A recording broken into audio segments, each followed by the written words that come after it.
Missouri, with her mother and sister. At the tender age of 14, she began singing in Barbary Coast nightclubs. She married Joseph Lind, who was a vaudevillian performer, at the age of 16, and 3 years later gave birth to her only child, Joseph Conrad Lind, better known as Peter Lind Hayes. In later years, she performed in movies with her son and her daughter-in-law, Mary Healy. After Grace made El Rancho Vegas Hotel in 1941, after several engagements in Las Vegas at the Monte Carlo Club and the El Cortez, where she earned the nickname of the Sweetheart of Las Vegas, Grace decided to move permanently and open her own club. She bought the Red Rooster nightclub on Old Highway 91, also known as the Las Vegas Strip, where she and other celebrities performed regularly. She renamed the club the Grace Hayes Lodge and kept entertaining until she sold it in 1960 for health reasons. Grace lived in Las Vegas and supported charities until her death in 1989 at the age of 93. Grace Hayes' recordings of I Can't Give Anything But Love, Baby, Sunny Side of the Street, and 3 o'clock in the morning brought her international fame, but she nearly made political history in Las Vegas. Hayes ran for constable of the Las Vegas Township against another nightclub owner, Woody Cole, in 1950. She lost by 8 votes, but became the first woman in Clark County history to seek election as a law enforcement officer. Although she failed in her run for political office, Grace Hayes will always be remembered for her great success as an entertainer. I used to have a perfect sweetheart, not a real one, just a dream. A wonderful vision of our fantasy.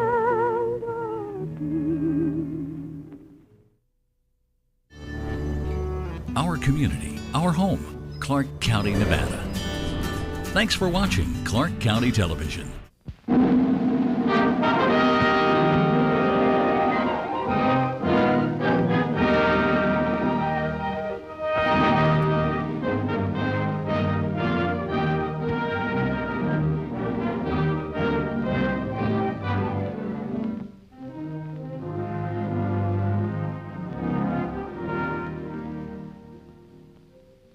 For untold centuries, the turbid waters of the Colorado River battered their way through the forbidding canyons of its 1,700-mile course, traversing the arid Southwest.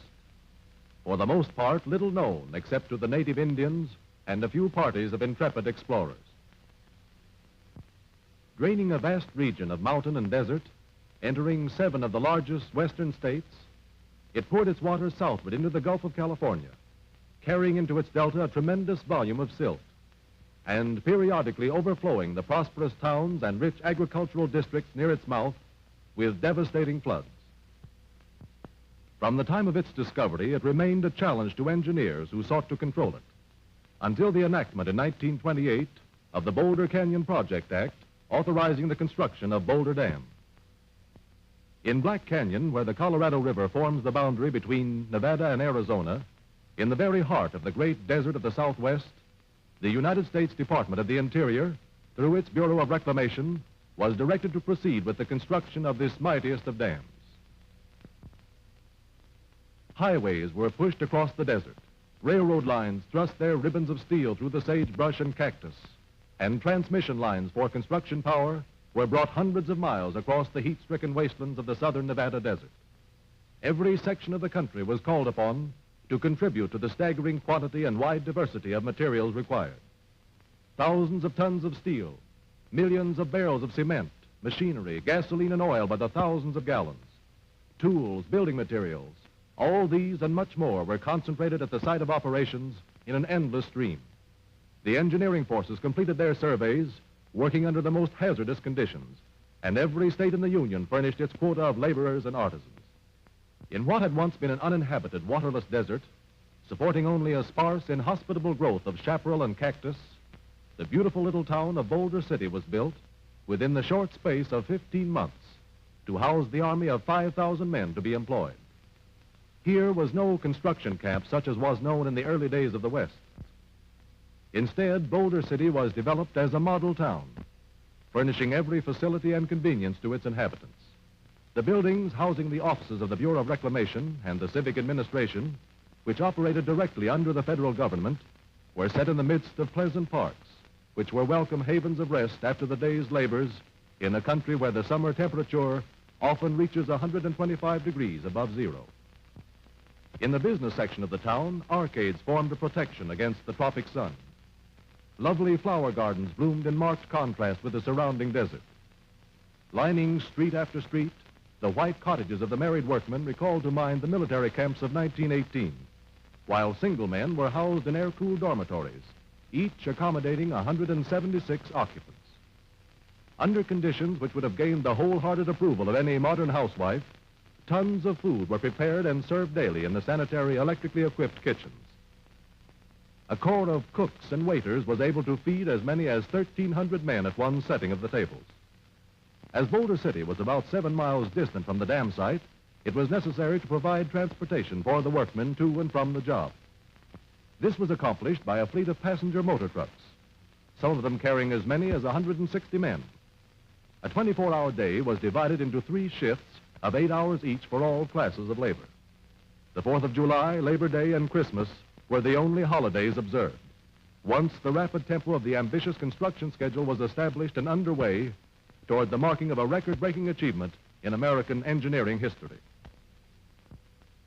It was in March 1931 that 6 Companies Incorporated of San Francisco, California, was awarded the general contract for the construction of the project, including Boulder Dam and its appurtenant works. And by early summer of the same year, preliminary construction work was in full swing in Black Canyon. During this early period of construction, before roads had been built into the depths of the gorge, men and materials were forced to take to boats or travel the catwalks, often swung between the sheer walls of the canyon at dizzy heights above the muddy waters of the world's most dangerous river. It was not long before roads and rail lines had penetrated into the very lowest reaches of the canyon. To provide these arteries of transportation, thousands of tons of virgin rock were blasted from the age-old walls of the gorge. Thus, the first thunders of man's determination to conquer the Colorado River reverberated between the sheer cliffs of the canyon, which heretofore had known only the hot silence of the desert and the roar of the river's angry floods. The boring of 4 diversion tunnels to carry the stream around the dam site during construction, 2 on each side of the river, 56 feet in diameter and averaging 4,000 feet in length, constituted the first major construction operation. The drilling jumbos used on this job were mounted on motor trucks to facilitate handling and were capable of driving from 24 to 30 powder holes into the heading simultaneously by means of drifter drills. The tunnels were excavated through the rock simultaneously from 4 headings, 1 at either end and 2 boring in opposite directions from a river-level auxiliary tunnel located about midway on the main bore. A pioneer drift was drilled at top line and closely followed by the excavation for the complete 56-foot bore. Thousands of tons of drilled steel were used in this work, and the sharpening shops were kept working at top speed night and day to maintain a steady supply. After the powder holes had been drilled and the rock blasted, power shovels and trucks moved into the tunnels for the purpose of removing the shattered material. An unbroken parade of heavy-duty trucks, each handling from 8 to 10 tons of rock, labored up over the steep roads cut into the canyon walls to dispose of the material in the gulches adjacent to the dam site. After the tunnels had been excavated, they were lined with concrete, 3 feet in thickness. Due to the unprecedented size of the bores, special equipment was designed to facilitate this task.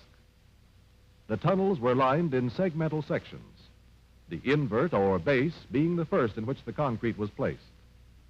A gantry crane operating through the tunnel itself handled the concrete throughout this operation. The sidewalls were next lined behind movable steel forms, which traveled through the excavated section on rails laid from portal to portal. The top arch was placed with the use of a concrete gun operated by compressed air.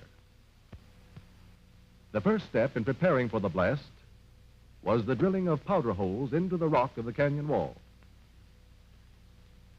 For this purpose, the jackhammer drill, operated by a single man, was generally used. The holes were then loaded with dynamite, and the blast set off, shattering the air with its detonation and shaking the very earth with its force. After the blast, these acrobatic workmen, known in construction camp parlance as high scalers, swarmed over the face of the cliff to remove the fragments of rock shattered and loosened by the upheaval of the explosion. Only in this manner could the walls be successfully cleared of debris. Swinging in bosun's chairs from the canyon's rim, these daredevils were protected in their hazardous work by hard helmets, safety ropes, and other safety appliances. In November 1932, preparations were made to divert the river through the tunnels. A small blast opened a breach in a temporary dike which had held the river in check at the entrance to one of the tubes, opening the way for the free passage of the water into the 50-foot concrete-lined bore. A temporary dam of earth and rock was quickly thrown across the stream, deflecting the entire flow. Within 24 hours, the Colorado River, under control for the first time in its history, was flowing around and past the dam site through the huge diversion tubes. An all-time record was set in placing the more than 1 million cubic yards of material required for the construction of the two cofferdams, in themselves barriers of no mean proportions. The earth fills were compacted to an elevation well above the high water mark to prevent the flow of the river from entering the scene of operations during the construction of the dam and power plant. After the completion of the cofferdams, the site was unwatered, and a fleet of power shovels and trucks put to work on the excavation of the riverbed material to provide foundations for the structures. As the cleanup of the dam site progressed, the ancient bed of the Colorado River was laid bare. Here, geologists were able to read the story of what had happened ages ago, when the chasm now called Black Canyon had been carved out of the primal rock by the rush of water from a great inland sea. Sand and gravel for the 4.5 million cubic yards of concrete required for the construction of the dam and its appurtenant works were obtained from a detrital deposit located on the Arizona side of the river, some 12 miles upstream from the dam site. Here, the raw material was excavated by dragline and hauled by train to the gravel screening and washing plant, which was the largest of its kind ever built, being capable of producing 20,000 tons of crushed, screened, graded, and washed materials every 24 hours. Arriving at the plant, the raw material was dumped into hoppers, from which it was conveyed into the plant over endless belts. Here it passed through the various stages of screening, by which it became suitable aggregate material for the manufacture of concrete of a quality meeting the most rigidly uniform requirements. Concrete was mixed in two plants, one located in the bottom of the canyon upstream from the dam, and the other on the canyon rim on the Nevada side, immediately over the dam site, both equipped with the most advanced machinery for concrete manufacture. Upon arrival at the concrete mixing plant, sand and gravel of the various sizes were stored in separate bins. A railroad system of sizable proportions was required to maintain a steady flow of material from the gravel pit to the screening plant and from the screening plant to the concrete mixing plant. Following the progress of concrete manufacture through its successive stages, we see the several ingredients entering the concrete mixing plant, where they were combined scientifically and under rigid inspection into a finished product. Here also we find the production line conveyor belt speeding up the process by carrying the component parts from the measuring and weighing hoppers into the batching bins, from which the materials were dumped into the 4 cubic yard capacity rotary mixers. Water was added in controlled amounts, and the entire mass thoroughly agitated as the last step in the economical and efficient manufacture of a concrete strong enough to withstand the enormous pressure to which the dam would be subjected. From the mixing plant, concrete was dispatched to all sections of the works, and because of the widely varying conditions prevailing, various types of containers and methods of transportation were involved. Motor trucks and electric trains were utilized as carriers, and containers varied from the 8 cubic yard capacity bottom dump buckets to the 4 cubic yard capacity transit mixers. A system of 9 aerial cableways spanning the canyon from rim to rim and anchored at either end to movable towers was utilized to carry the concrete and other materials from the points of train or truck delivery to the dam and other structures on the project. It was on June 6, 1933, that the first bucket of concrete was placed in the very lowest of the dam forms, 135 feet below the level where a few months previously had flowed the unchallenged Colorado River.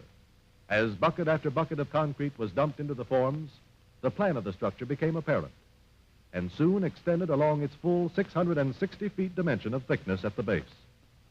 Throughout the lower levels of the structure, concrete was placed from a trestle anchored to the Nevada wall of the canyon.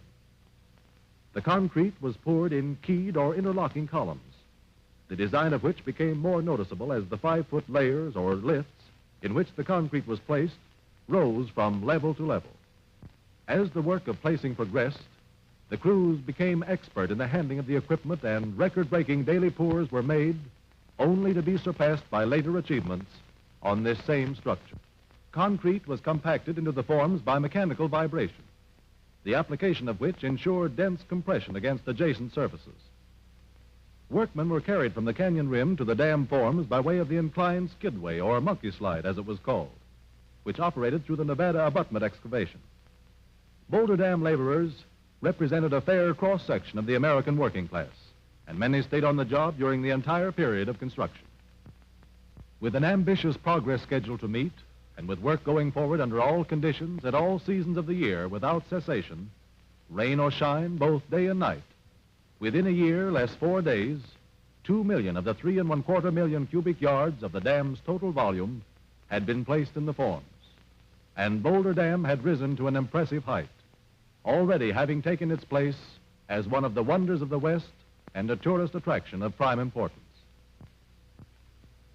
The intake towers, 2 on each side of the canyon wall immediately upstream from the dam, were in course of construction and from a maze of reinforcing steel rapidly rising toward the uppermost rim of the canyon. These structures were later to serve as giant inlet valves for the outlet conduits and power penstock systems, and the placing of the seats for the mammoth cylinder gates was an important phase in their construction.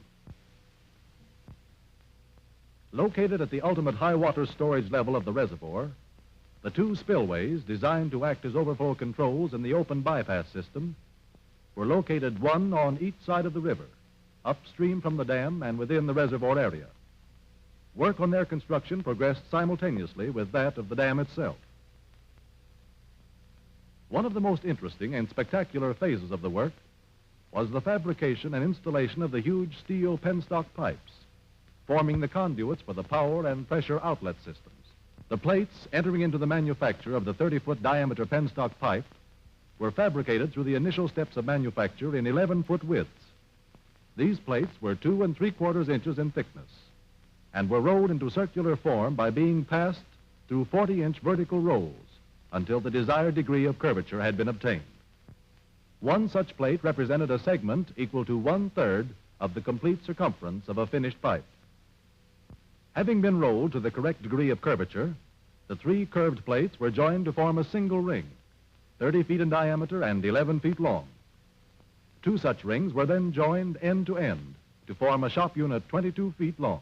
A complete shop unit weighed from 150 to 184 tons, depending upon its design, determined by its ultimate use upon installation in the power penstock system. Circumferential joints were made by rotating the rings, making up a shop unit beneath an electric welding machine suspended above the line of the joint to be welded. As these sections were to be joined to form a continuous penstock, provision was made to accurately accomplish this junction in the tunnels. To guarantee a satisfactorily tight field joint, the ends of the sections were machined on a mammoth vertical lathe, operating across the 30-foot diameter of the pipe. After a final inspection, the pipe section was ready for installation. A modern streamlined train passing through one of the huge tubes affords an interesting gauge for the comparative size of the units. The job of transporting the pipe sections from the plant to the dam site was in itself a tremendous undertaking. And to accomplish this work, a special road trailer capable of carrying 200 tons was designed and built.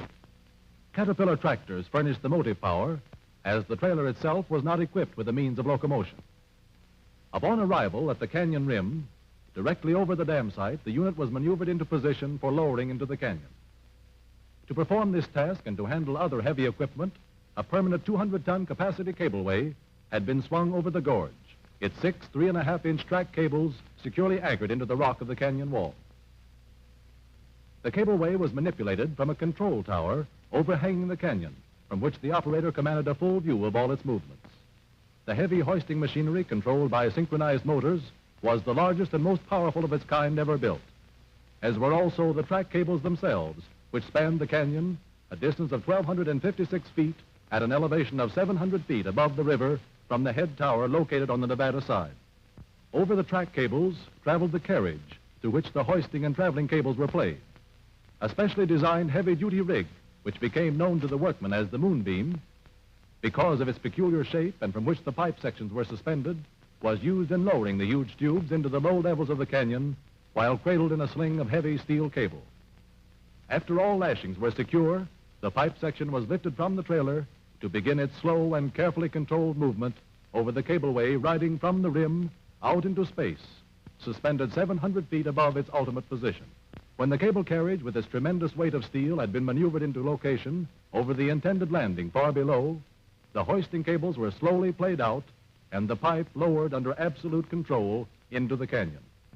Here, a second specially designed car waited at the portal of the access tunnel to relieve the cableway of its burden and carry the pipe section underground to become a part of the extensive conduit system penetrating the cliffs on both sides of the canyon. While work on the appurtenant features of the Boulder Canyon project was in progress, an uninterrupted stream of concrete had been pouring into the forms of the dam from both mixing plants. Progress was curtailed only by the limitations of sound engineering and construction practice. Day by day, week after week, the top workings of the structure approached its full height of 730 feet, far above the crest of any other dam yet built by man, or likely to be built for years to come. Schedules established at the outset of the work were left far behind, as the concrete of the dam narrowed toward its crest and the structure widened between its abutments, approaching the very top rims of the canyon wall.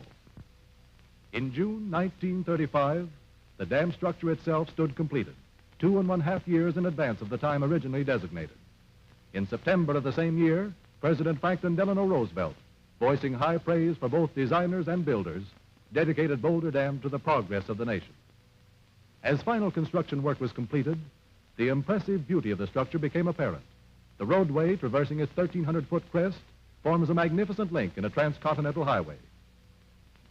The reservoir filling behind the dam was named Lake Mead in memory of Dr. Elwood Mead, late Commissioner of Reclamation, whose life work culminated in the building of Boulder Dam. Equipped with cylindrical gates which function as giant valves, the 4 intake towers serve as inlets to the 4 steel penstocks, supplying water to the turbines and outlet valves. Perched on shelves hewn into the canyon walls, they tower 403 feet to an elevation above the crest of the dam and the rim of the canyon. With a combined capacity of 400,000 cubic feet of water per second, the 2 spillways, located one on each side of the canyon upstream from the dam, will serve as high-level controls once the water of the reservoir has risen to its maximum storage elevation. Each spillway is equipped with 4 100-foot drum gates, acting through a vertical dimension of 16 feet. Water flowing over the lowered gates into the spillway basin plunges 600 feet down through the tunnels to re-enter the river downstream from the dam. The Boulder Dam power plant is built in 2 wings, one along each side of the canyon wall at the downstream toe of the dam. The first generator was placed in operation on September 11, 1936.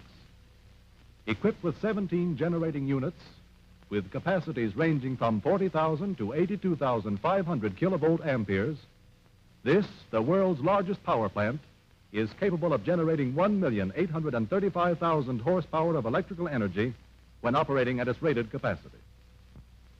The transmission lines carrying Boulder Dam power radiate in a network from the dam with the major lines serving the Los Angeles metropolitan area. From the takeoff structure located on the roof of the powerhouse, the lines are taken up over the rim of the canyon into the switchyard above, where the most highly specialized and modern developments in the power transmission field are to be found.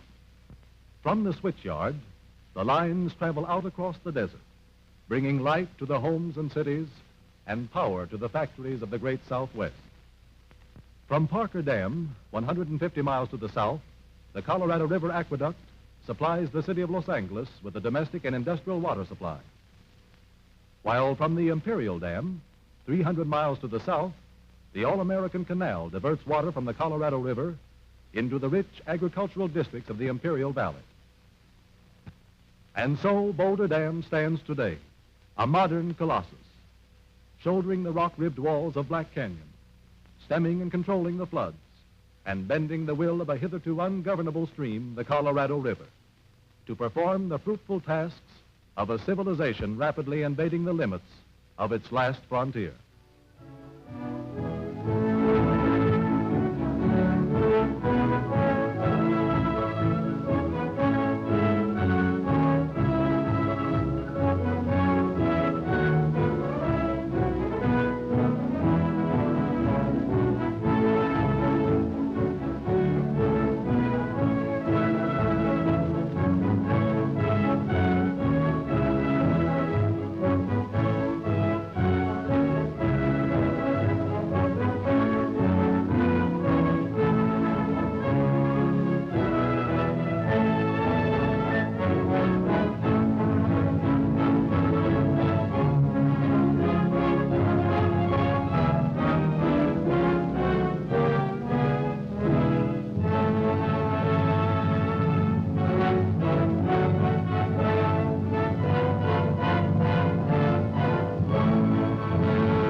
I was born here in Las Vegas in 1913. Born in Las Vegas in 1936. August 1931. October 1953. Born here on February 22nd. I've been here since the first day of 1950. Came to Las Vegas in 1949. I came to Las Vegas in 1953. October 3rd, 1949. 1952 September. I moved here in 1955. Came to Las Vegas in 1943. In 1961. I was born here in Clark County before Las Vegas.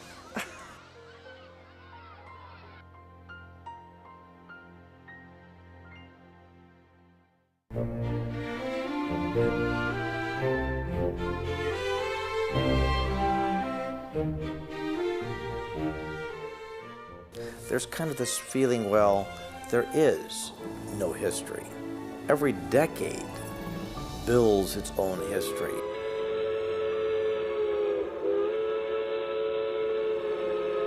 Las Vegas is the largest city in America established in the 20th century. There is no other place like it anywhere in the world. The people who came here and started their businesses or moved their families here, whatever, were visionaries. Now you just say, well, sure, who wouldn't have done that? Yeah, well, no, it was a very brave thing to do. I mean, people here had to make something of this place, and that was not easy in the early days. They deserve the same amount of credit as the pioneers who came out in covered wagons, because that's what it was.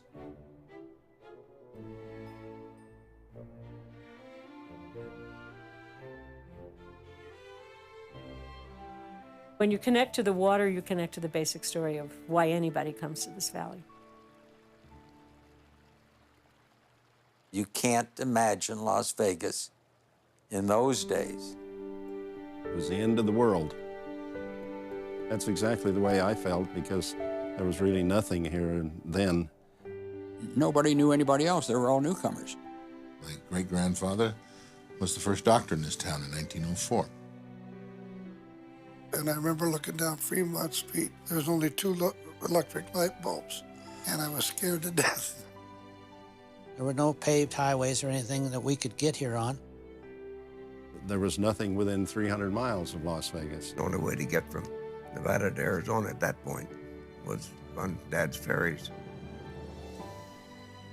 Los Angeles was the closest thing. Barstow just about didn't exist. It was just a dirty, dusty, old railroad town. And they took a train to Las Vegas. She thought she'd come to the end of the earth. She'd never seen such dust and dirt. Green was not the color that came to your mind, I think, when my mother saw it for the first time. I don't think she ever totally got over it. And she turned to her sister and said, thank God he didn't decide to live here. But they stayed and had their families. You mean you raised your children in Las Vegas? They said, yep, right under the crap table. I don't know what they think that Las Vegas is different, because our lives aren't that different. It was a real town with a strange and wonderful bent to it. It wasn't exactly just like your hometown, but it was a real town with real people. They had the foresight to see this was going to be a great place to make a living. They were creative in their thinking. The sky was the limit, and they had all these wild, crazy ideas. It was built by, developed by, promoted by people who did not understand the negative aspects. They didn't believe that there's something that you can't do. There were a lot of people who had some vision and foresight, who took a lot of risks, who came here and made it happen. At the end of the day, it boils down to the fact that Las Vegas was very fertile ground for a lot of imaginative people.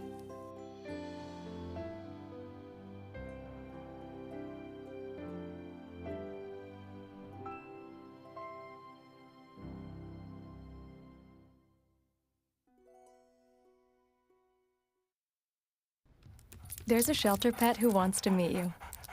Meet one today. Visit theshelterpetproject.org. Adopt.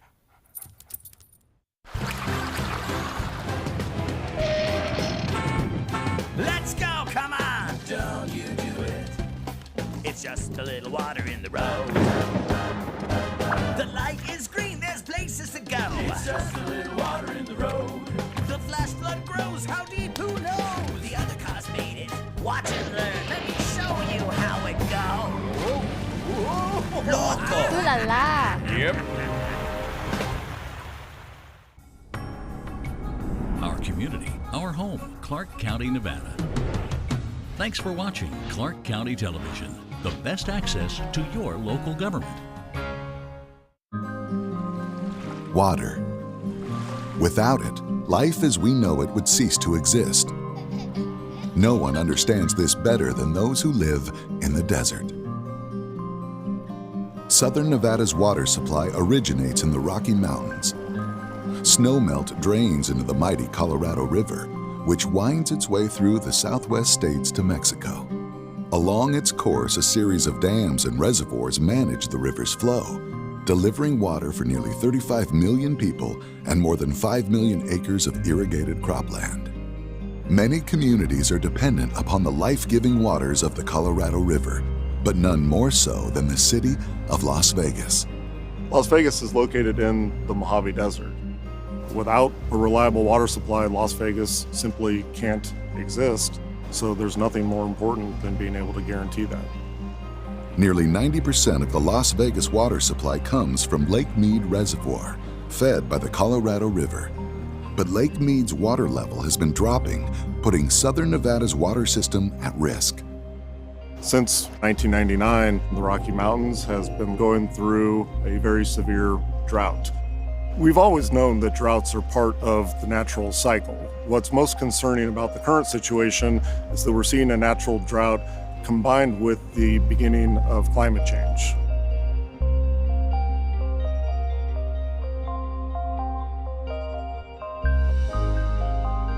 The lake is now at less than 50% of its capacity, the lowest level since the reservoir first filled in the 1930s. The low water levels of the lake threaten critical infrastructure used to access and deliver water to southern Nevada. If the lake continues to drop, our upper two intakes will no longer be able to pull water. So in the face of these declining reservoir elevations, we're constructing a third intake into Lake Mead in order to access water from the coldest, deepest part of the lake. With the drought continuing unabated, construction of the third intake is a race against time.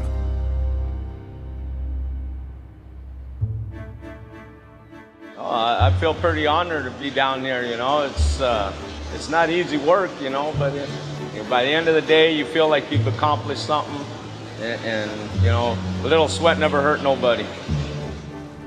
Intake number 3 will draw water near the bottom of the lake. Its construction will be one of the most challenging tunneling projects ever attempted. To build it will require excavating a shaft more than 600 feet deep. A tunnel boring machine will be lowered to the bottom of the shaft and excavate a route 3 miles long under the lake. The intake structure will be built suspended from a barge near shore, then tugged out on the lake, lowered into a pit, and secured with concrete. Finally, the tunnel boring machine will connect with the intake structure, allowing the lake water to flow through tunnels and pumping stations to reach the water treatment facilities.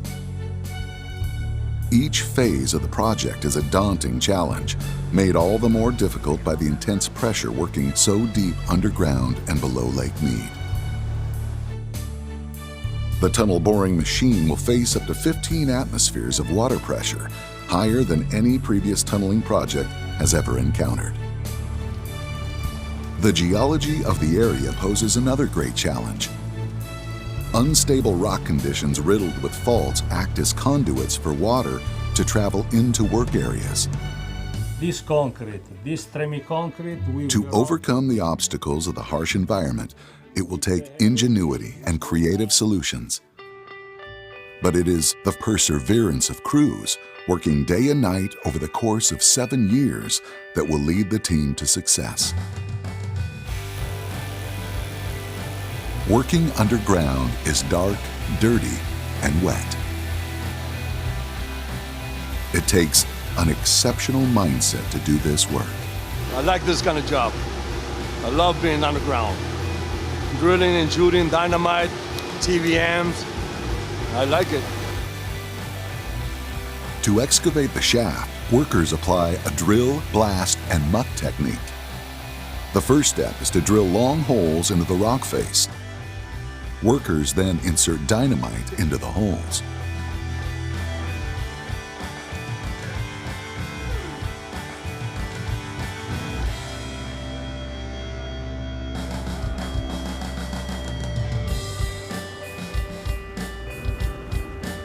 After the dynamite charges detonate, the crews muck out the rock debris and load it into buckets for removal to the surface. Bucket by bucket, the workers slowly make their way deeper into the earth. Each bucket holds 8 cubic yards of rock and weighs 35,000 pounds when loaded.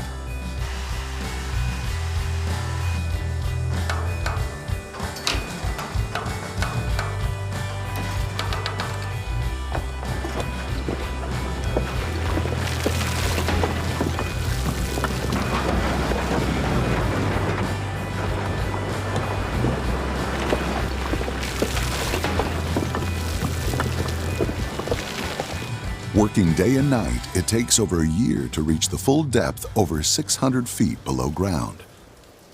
At the bottom, workers excavate a large chamber and starter tunnel, which makes room for the incoming tunnel boring machine. Then, on June 28, 2010, the workers get a shock. You know, it was like 5 of us down here, you know, working on the ground. And I seen the water changing color. That's what I knew something was gonna happen. You know, so I called the guys on the top and had that basket ready. A torrent of mud, gravel, and water surged into the work area. I'm a little bit scared. You know, I won't deny it. You know, everybody was scared. You know, but thank God we got my guys out. Everybody's safe. That's what matters. Over the next 4 days, water and approximately 6,600 cubic yards of mud and gravel flowed into the starter tunnel, bearing equipment and bringing the project to a standstill. I personally have never seen anything like this myself. Engineers launched studies to investigate and identified a series of near vertical faults that channeled the material into the work site. This just goes to show that despite your best efforts and the best information you have on hand, that things that are underground are almost impossible to completely predict. And Mother Nature is a powerful entity, and sometimes she wins. The inflows are a major setback. Crews spend the next year recovering and pursuing a new route for the tunnel that skirts the problematic fault zone. Meanwhile, crews excavate another tunnel to join the shaft to the existing tunnels and pumping stations that convey water to the treatment facilities. On the surface, the German-made tunnel boring machine is assembled. This machine is named Kokopelli, which is a southwestern Indian spirit, or god, if you will. Kokopelli is a technologically advanced and robust piece of machinery designed specifically for the conditions of this drive. Normally a tail shield could be as little as an inch thick. This one happens to be 3 inches thick just because it's got to be able to withstand that pressure. And that goes throughout the machine. All the steel structure of the machine has to be built in order to take that pressure. So this machine weighs about 900 tons. Lowering the TBM sections down the shaft requires precise maneuvering. The shaft is a 30-foot diameter, and the TBM is 23.5, but if you look at it as a square from above, it's only got about 1 to 4 inches of clearance. So it'll take about 12 hours to descend to the bottom. While underground crews prepare the TBM at the beginning of the route, marine crews are busy working at the intake site.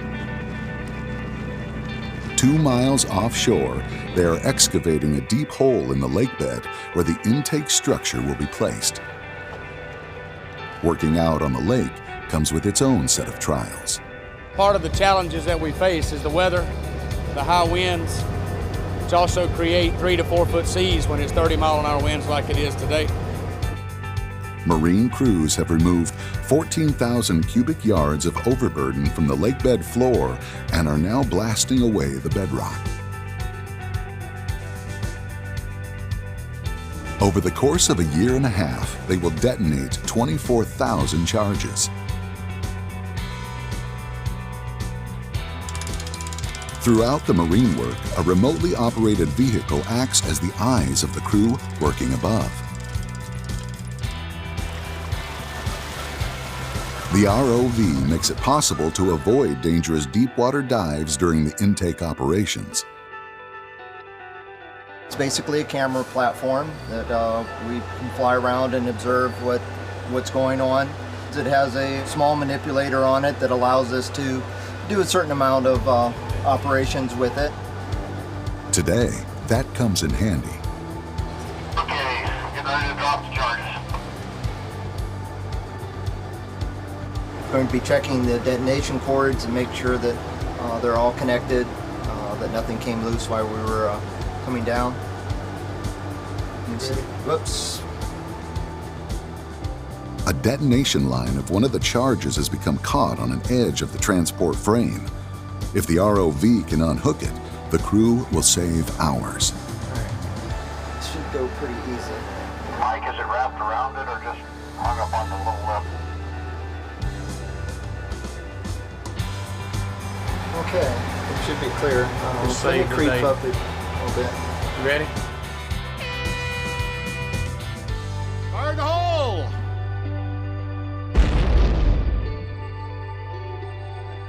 Every day, the hole underwater becomes a little deeper and wider. Off-site, crews are manufacturing the concrete ring segments that will be installed by the tunnel boring machine and serve as the final liner of the tunnel. The segments are manufactured to tight tolerances. They must vary in size by no more than 1.5 millimeters.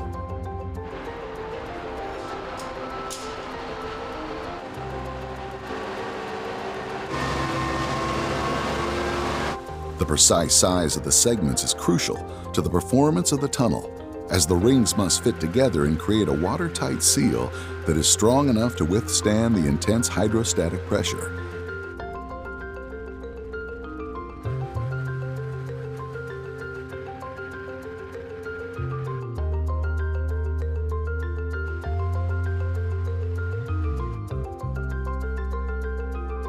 In all, over 14,000 segments will be cast for this tunnel drive.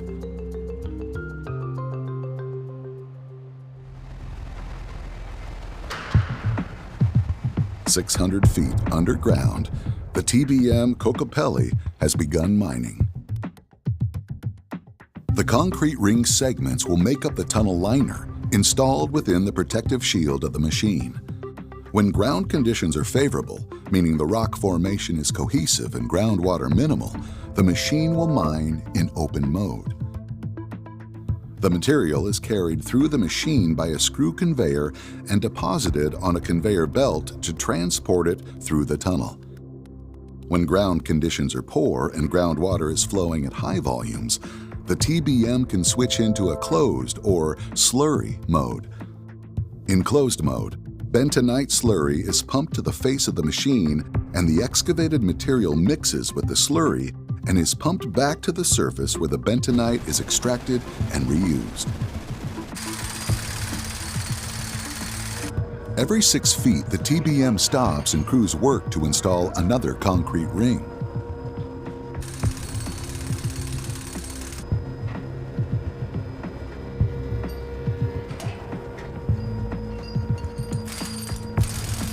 The tunnel boring machine pushes off the newly completed ring to move itself forward, then excavation begins again. Right now we're having problems with our water. Dwayne West is one of 3 qualified operators of the TBM. The hardest part of this job is watching everything all the time. I mean, you've constantly got to be watching your pressures on everything, your grout, your thrust cylinders, your articulation, your cutter head. Then you're looking at the VMT to make sure that you're staying on line and grade. So you're steering and making adjustments there. And when there's problems, trying to figure out the problems. Interpreting the pressures on your screens will tell you what the ground conditions are like outside. Sometimes it's very hard to interpret that information. Hello. Even under ideal conditions, the TBM operator's job is stressful. There's a restriction somewhere because we're flooding everything down here. It's blowing off. And on this drive, conditions are proving to rarely be ideal. Yep, people are working on it, Chris. It's been very difficult because of the pressures. It's the highest pressure machine's ever been at in the world to mine through the ground. Normal jobs I've been on before were anywhere from 3 to 6, 7 bar. We were encountering up to 13.8 bar. So it's definitely abnormally high. We had to mine at average of 12.5 to 13 bar to 13.9 and 14 bar for a long stretch. All these mechanical parts and hydraulic parts and structure of the cutter head, they've never been tested at this kind of pressure, like in the field. Due to poor ground conditions and high pressures, the team is unable to access the cutter head for routine maintenance, forcing the cutters to work much longer than they were designed for. Finally, the TBM enters better ground conditions, allowing for an inspection of the cutter head. Groundwater flows through at a rate of 4,000 gallons per minute. Working in these conditions requires heroic effort. The team makes a shocking discovery. The center part of the cutter was completely destroyed. Some of the structure of the cutter head was bended and damaged from the overheating and the pushing. This machine pushed a lot. Workers excavate a narrow niche to access the front of the machine, and welders are able to rebuild the cutter head. On the water, marine crews are building the intake structure, which the TBM will eventually bore into on the bottom of the lake. The structure is suspended in the water from a barge around its perimeter. Long cables attached to each corner and threaded through strand jacks will serve to lower the structure to the bottom of the lake. The intake structure is complete, and the marine crew gathers before dawn to prepare for a big day. We're bringing the intake structure out today. It's 2 years worth of planning, 2 years worth of work, 2 years worth of digging a hole 60 feet deep at the bottom. It's a pretty significant thing. Maritime tradition requires a dedication before the voyage begins. If that bottle doesn't break, I have to go for a swim to reverse the bad luck. I've got all the trajectory on it I can get on it, Chief.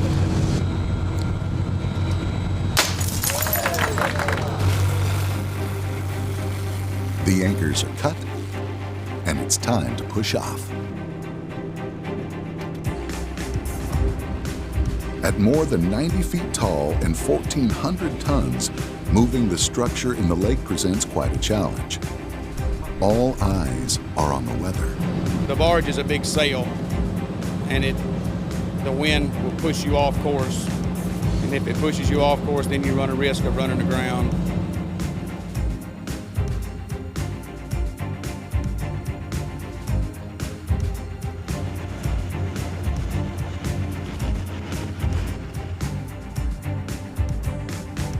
As the barge rounds the cove, the wind suddenly picks up, forcing the tugboats to operate at full power to stay on course.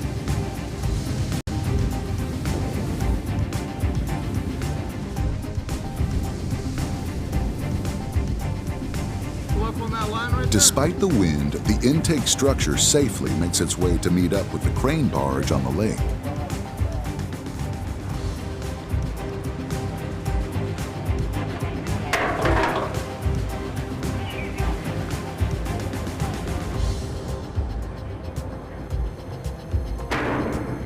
Great job on bringing this thing out.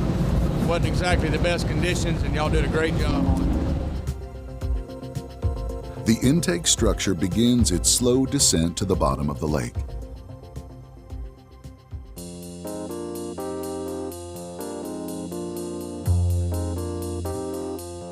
To secure the intake structure to the lakebed floor requires pouring 11,000 cubic yards of concrete at a depth of 350 feet. The logistics of such an undertaking require new techniques. The project is unique in itself. It's never been done before anywhere in the world. It's at a depth that concrete has never been placed, not in a trimming system. We had to take everything in and put it into one system and then fix problems as they came along to make each phase work. Engineers worked for 18 months to develop a method of delivery and a specific concrete mix designed for the unusual environment. The concrete, it has to stay very fluid during the transportation, and getting it out to the placement barge with the ready mix trucks is very difficult because it takes around 2 hours to get it there.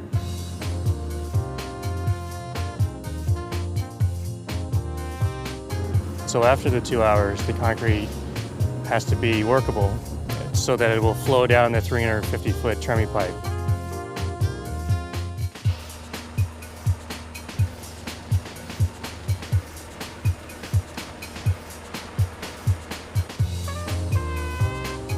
The pour itself is a marathon, running around the clock for 11 days straight. 3 barges loaded with concrete trucks rotate continuously from the shore to the site on the lake. As if the task was not challenging enough, Lake Mead throws in one more trial for the crew to overcome. 5 days into the pour, the wind picks up. It's supposed to be 75 miles an hour. The tugs can't push the barges like that. It's too much weight. Today's gonna challenge us. All right, guys. Crews wait out the worst of the storm, and the barges are soon back to work. Finally, the base of the intake structure is fully submerged in concrete. For the marine crews, their job is complete, and they depart knowing they've had a hand in something momentous. Being a part of this job has never been done before, so it's going to be like the crowning moment in my career. That's kind of special to me. I like it.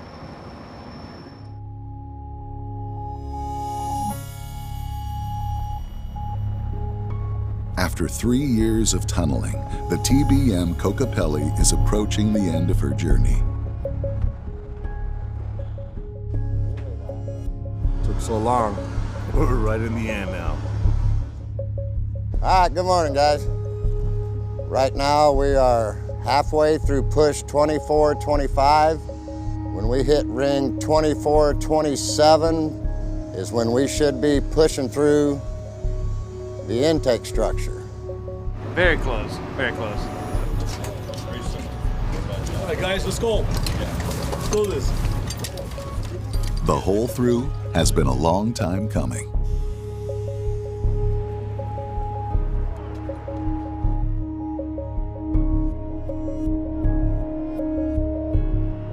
You know, thinking about this project, you know, the end seemed so far away. It never really seemed real.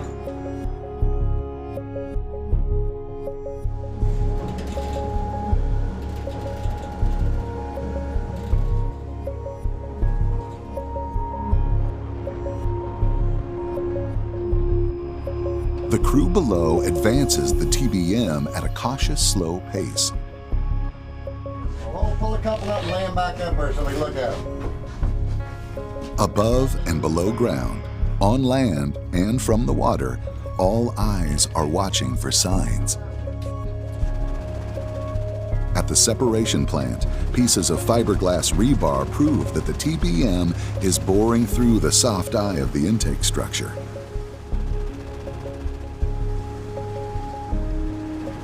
I'm kind of waiting for this total force. That should drop down about 5,000 kilonewtons when we haul through. That's when we'll know. A call comes in from the marine barge on the lake, where workers report seeing bubbles rise up through the water. Did you get some more bubbles? Almost there. Almost there.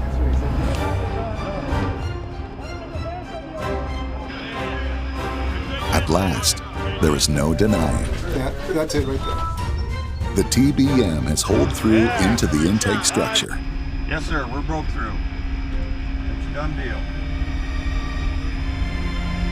Yeah. Along the top, good job, everybody, guys. It's over. It's over. It's over. Finished. After 6 Game years, over, it's man. over.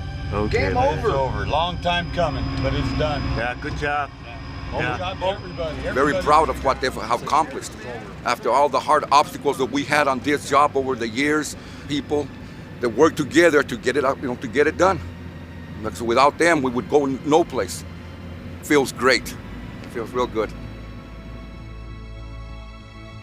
All of the preparations that went into excavating the tunnel are now reversed. All this structure will be cut out. The cylinders, the main bearing structure, everything will be for the outer ring of the shield. The outer ring of the shields will be welded together and it'll actually be part of the tunnel. The TBM pieces, miles of pipe, utilities, and rail lines are hauled up the shaft. The tunnel is ready. To equalize the pressure from the lake, the tunnel is filled with water from the surface. There is just one last milestone left in the project. A temporary bulkhead in the intake riser is all that separates the lake from the new tunnel. Today, it's coming out. So, you ready to bring her out? Let's do it. Hey, Mike, go ahead and come on up slow. You're about a quarter of the way out. Roger, coming up. She's clear, Mike. You're clean to the surface. All right, Carrie. Today was a big milestone. Finally, after almost 7 years, we can call it complete. This was a very difficult project. We've set the world record for mining at the highest pressure with a tunnel boring machine in the world to date. We encountered variable ground conditions, unstable ground, and very high pressures. So we had to really fight for every inch along the way. But it was really the workers, the contractors, engineers, everybody that's involved coming to work and bringing their best and putting their heads together and working through these challenges. That's why it was such a success. Uncertainties of drought fueled by climate change will undoubtedly continue to challenge the arid Southwest. But by looking ahead and planning for the future, the Southern Nevada Water Authority is mitigating some of its impacts. For the people of Las Vegas, the years of hard work and ingenious construction of the third intake have secured a reliable delivery of water to their homes, the very lifeblood for a community in the desert.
me into the storm drain. Danger, danger, My, my, this looks like a great place to play. Danger, danger, honey, honey. Grab you up, sweep you away. Shimmy, shimmy down to the underground. We got rats and bats and broken glass. It's the water park of no return. Basically, there's a good chance you die, kid. Where you going? Away from you! I'll be waiting. The Clark County Department of Aviation recently completed an 18-acre expansion of the aircraft parking area at Henderson Executive Airport. This investment in general aviation infrastructure helps prepare our airport system for future growth in the private and business jet traffic driven by high-profile, large-scale events. During big event weekends, general aviation operations at Harry Reid International Airport often reach capacity, and private aircraft are directed to Henderson and North Las Vegas Airport. In these instances, available aircraft parking at Henderson has reached capacity, making this expansion a necessity. The project began in April of 2022 on previously undeveloped land just west of the terminal building. The new space will also be able to support newer, heavier aircraft. This expansion is a welcome amenity for Henderson Executive Airport, whose convenient location offers easy access to freeways, hotels, convention spaces, and the world-famous Las Vegas Strip. Thanks for watching Clark County Television, Southern Nevada's best access to local government and the community.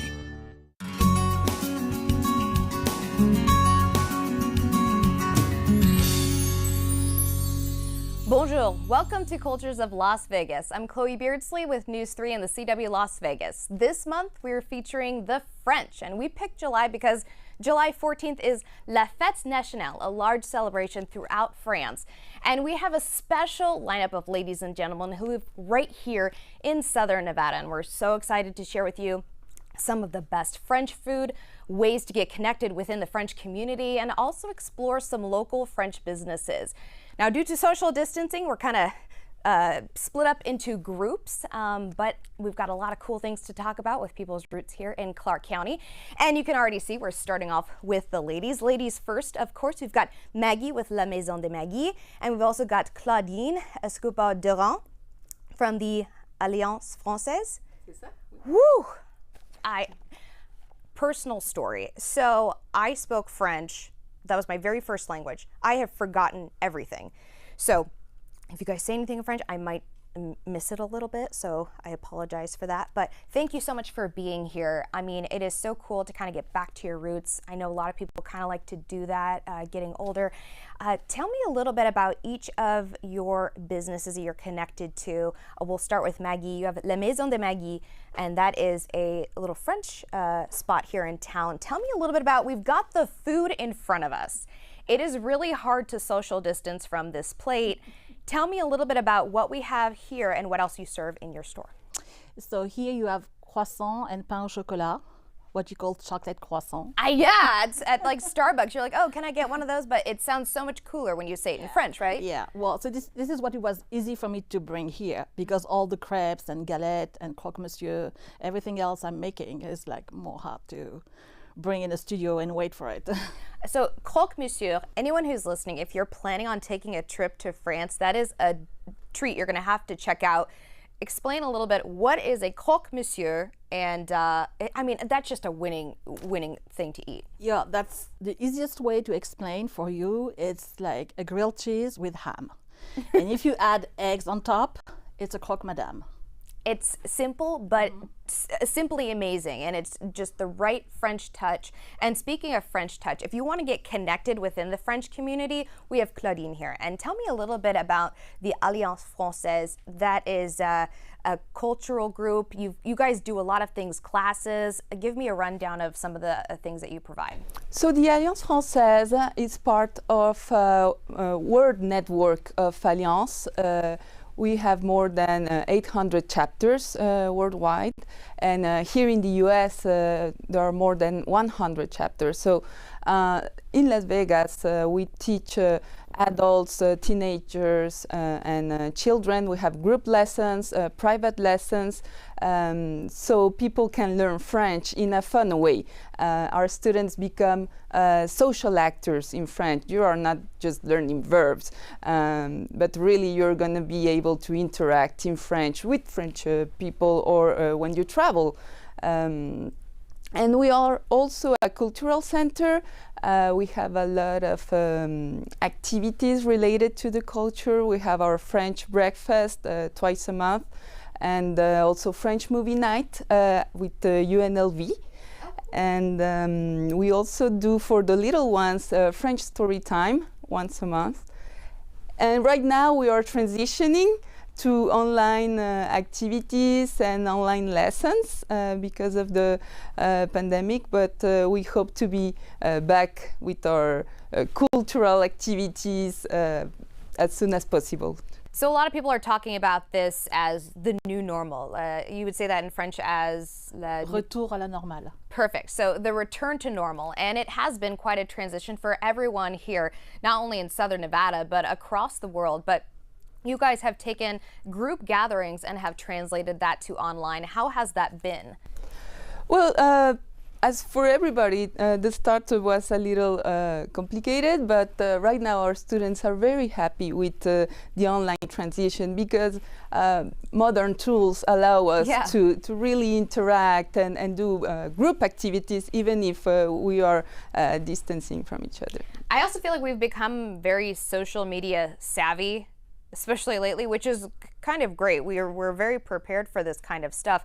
And you've also had to make modifications.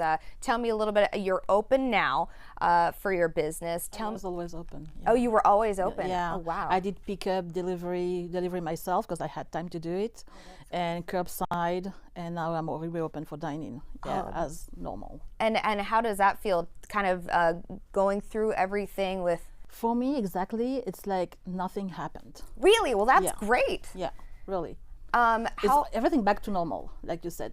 Yeah, and I'm sure people love that too. They're so happy to be back. Yeah. I'm happy to see them too, but they're so happy to be back. Especially with those French cravings, because I mean, everyone at home has some sort of craving, and when you've tasted that French food, you just want to go back.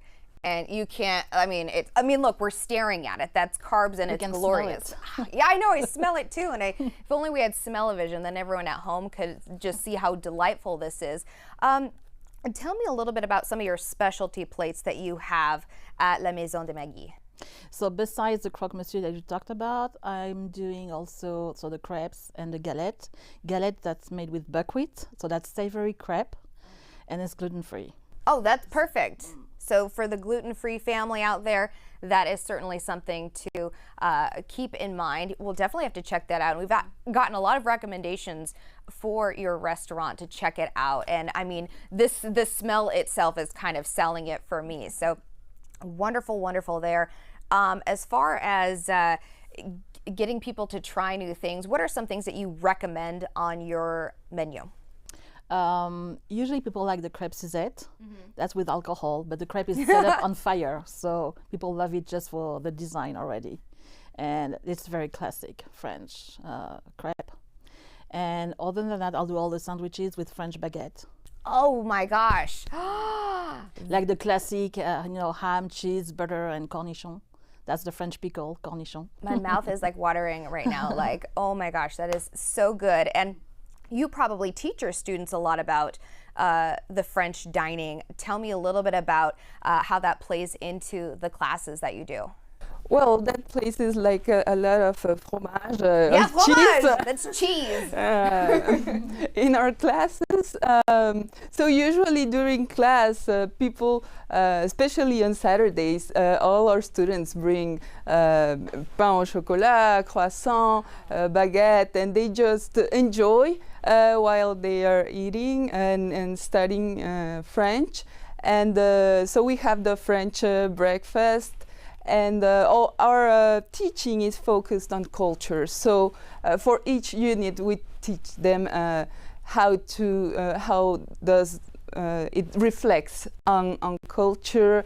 We teach about food, about museums, about also cultural difference and how to do things in France or also with the Francophone world, Canada, Africa. Very cool, very cool. So the lesson today is the best way to learn French is to eat the French food along with it. So take your classes and show up at La Maison de Maggie. Ladies, thank you so much for coming on this show. We'll have more guests coming up in just a second.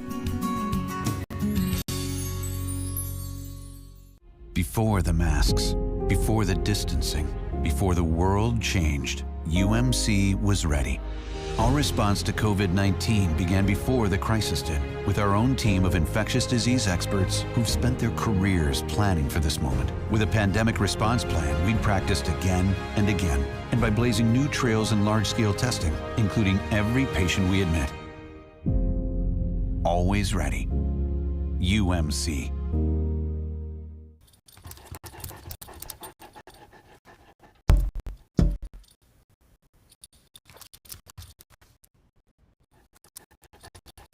There's a shelter pet who wants to meet you. Meet one today. Visit the shelterpetproject.org. Adopt.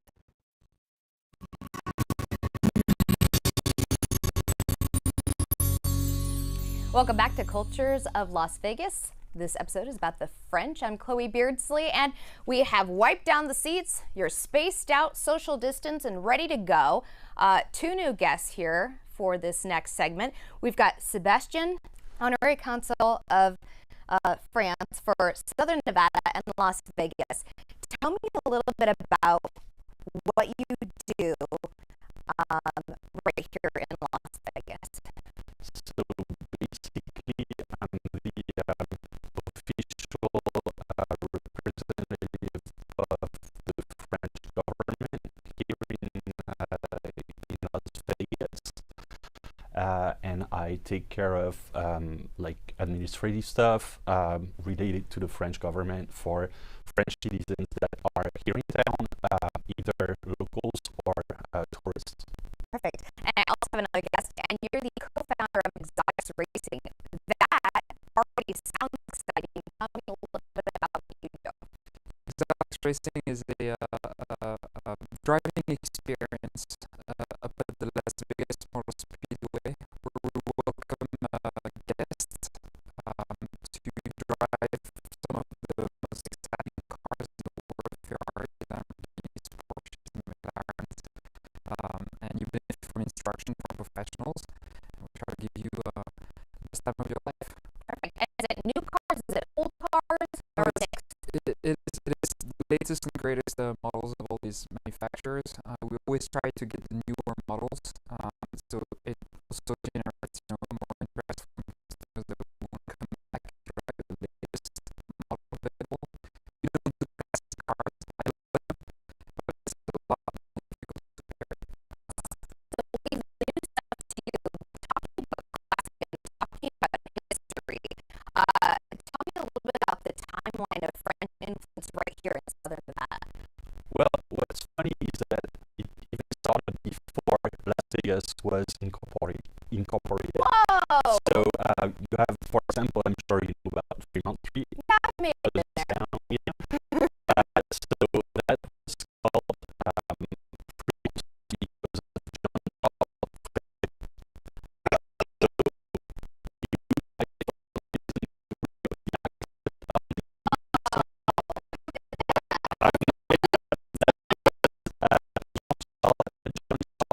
Was the first person who pointed Vegas on the map in 1854, and Fremont Street was actually the first road that was paved in Vegas in 1925, I guess. So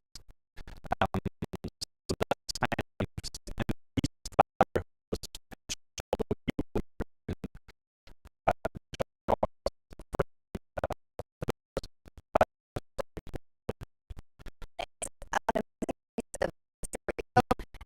from the get-go, French people have had quite an influence here.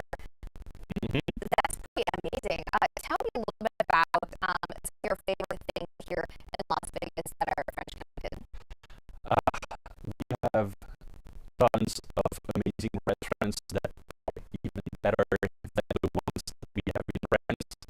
We have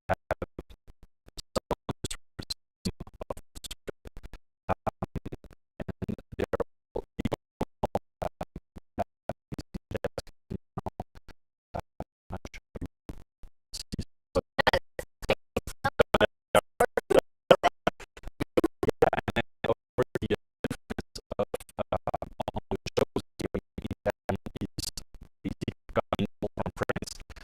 all the reviews, the cabarets, the star shows, even though they're from Canada, they are even French, shows in Paris, like Moulin Rouge,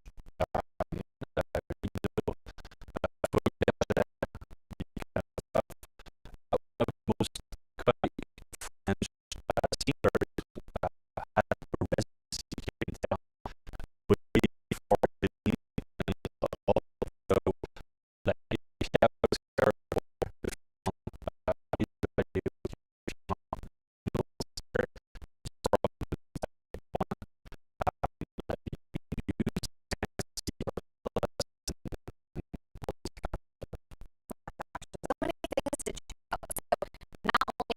stage, but also we're talking off the track really. So we know in Las Vegas we've got a wide variety of shows.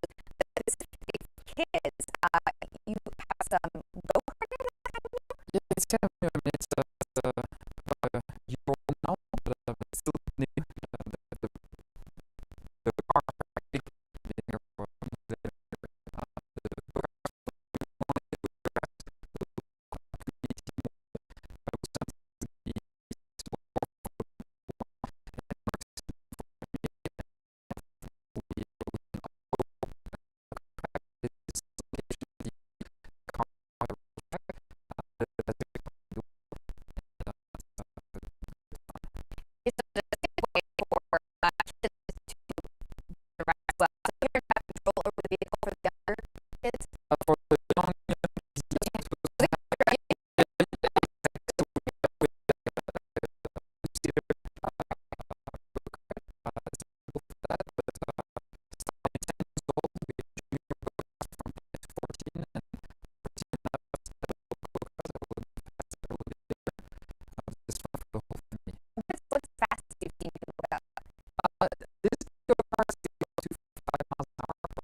efforts have resulted in transforming the lives of more than 200,000 children and families. At Olive Crest, our mission is to end child abuse and neglect. We're doing that through 3 key approaches of family preservation, licensed foster care, and support for teens and young adults who have aged out of foster care. If you suspect a child is being abused or neglected, don't hesitate to call the Child Abuse Hotline at 702-399-0081.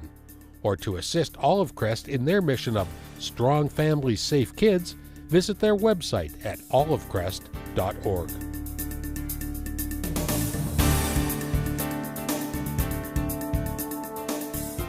Clark County, UMC, and a number of community partners have a new campaign that is aimed at keeping babies safe while they sleep.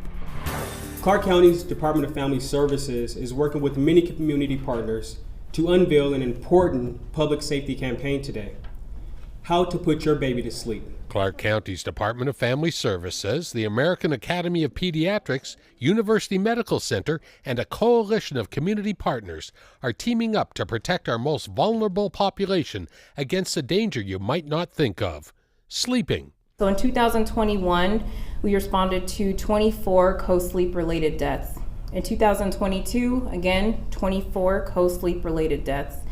The youngest child for that year was 6 days old. Tragically, in the United States, more than 3,000 babies die each year, quickly and unexpectedly while they sleep.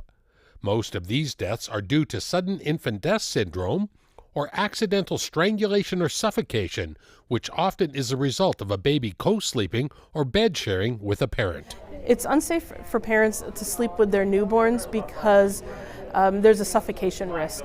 You never know. You may think that you're a light sleeper or that you're not going to roll over because you don't move while you sleep, or that your child's going to stay right where they are, but you can never really guarantee that, and there's a risk of being able to suffocate your child.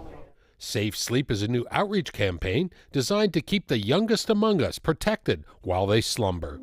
Babies should always sleep alone in their crib. Public service announcements in English ¿Sabía usted que cada año en los Estados and Unidos Spanish are just part of the Safe Sleep message.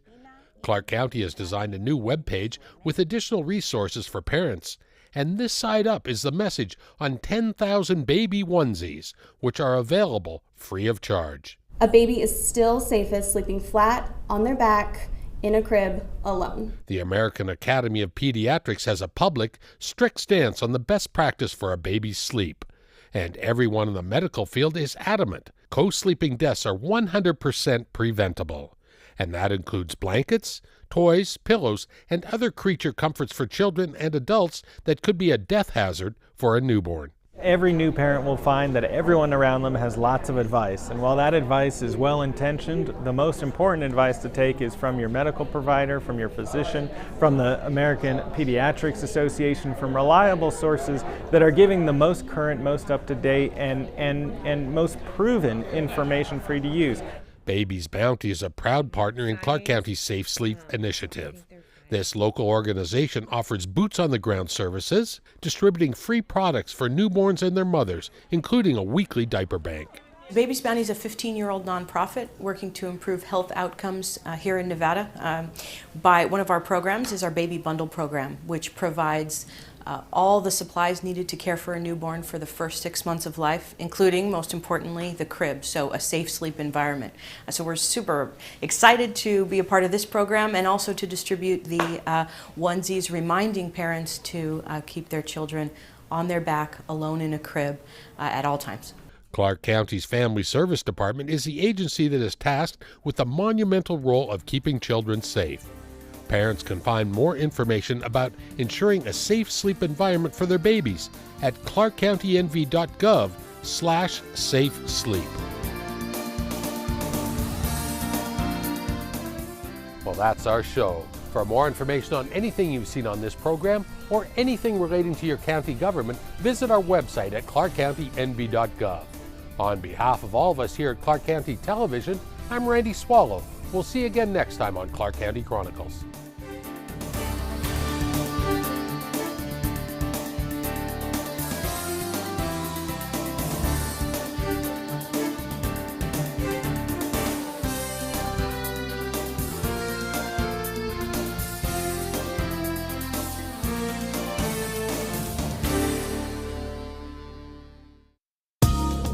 Thanks for watching Clark County Television, the best access to your local government.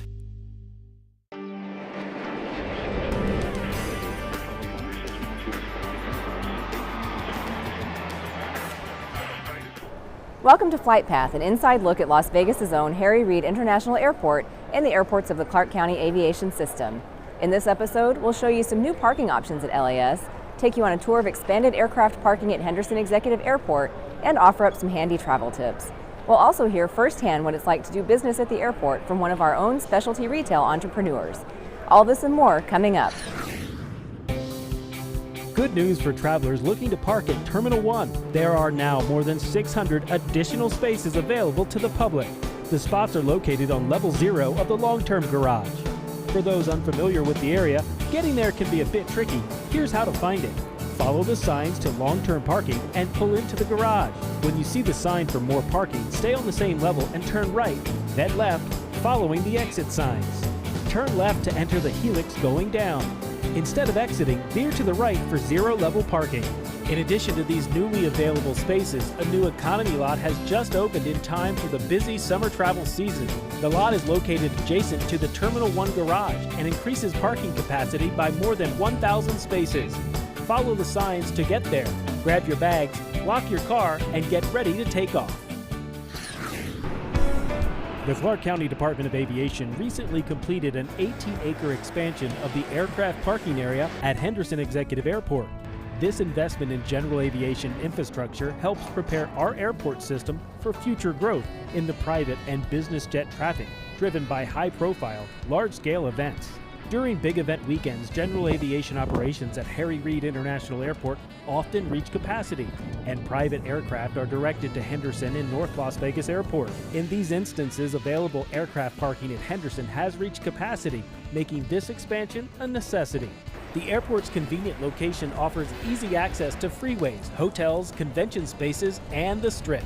The project began in April of 2022 on previously undeveloped land just west of the terminal building. The new space will also be able to support newer, heavier aircraft. In April, the FAA announced the airport will receive $871,000 in funding from a bipartisan infrastructure law. Upgrades at HND will enhance the air traffic control tower by replacing aging equipment and systems and improve critical operation areas of the tower. Las Vegas travelers who are flying with their four-legged family members have several indoor and outdoor options for when pets need a break. At Terminal 1, there are 2 outdoor pet relief areas, one outside baggage claim and another outside departures. Inside, there's a space for your furry friends just past the Seagate security checkpoint, as well as an area on level 2 of the D concourse. Terminal 3 offers an outdoor relief area curbside on level 0 on the east side of the building, and an indoor space post-security near gate E11. For more information and to view maps to the pet relief areas, visit our website, harryreidairport.com/special assistance. For business owners, LAS offers the opportunity to reach new customers every day. But opening and operating a business at the airport isn't as simple as choosing a location and hanging up a sign. That's why the Department of Aviation hosts informational workshops for businesses hoping to set up shop at LAS. These sessions allow local entrepreneurs to network, explore resources, and learn about the challenges of operating in an airport environment. They also learn how to prepare and submit a proposal. Getting a foot in the door can be a long process. A business isn't guaranteed to be selected on the first try. The owners of airport specialty retail shop Califano know that firsthand. For the Khalif family, persistence was key. We moved here 23 years ago from Colorado and always admired how close the airport is to our fantastic and fabulous city, and it's very busy, so we thought it would be a good opportunity one day to be able to share our love for crystals, gemstones, fossils, and recycled metal art with more visitors traveling to Las Vegas. Their journey to becoming tenants at LAS began 15 years ago when Ashraf Khalif saw a notice in the local paper seeking requests for proposals, or RFPs, at the airport. We submitted an application for one of these RFPs around 15 years ago, and unfortunately it didn't work out that time. We were not chosen. Years later, his wife came across another RFP on social media. The family decided to give it another shot. After attending an airport workshop, they were ready to apply for a contract. Before the workshop, it seemed a little bit intimidating because so much of the footprint for the retail and the restaurants here at the airport seemed like it was really larger companies. But at the workshop, we learned that there really is opportunity for small business. In 2021, Califano opened 2 stores at LAS, the first pre-security above baggage claim, and the second in the D concourse. With 2 locations at the airport, the company has been able to maximize its audience. What we feel is the strength of the airport is the visibility.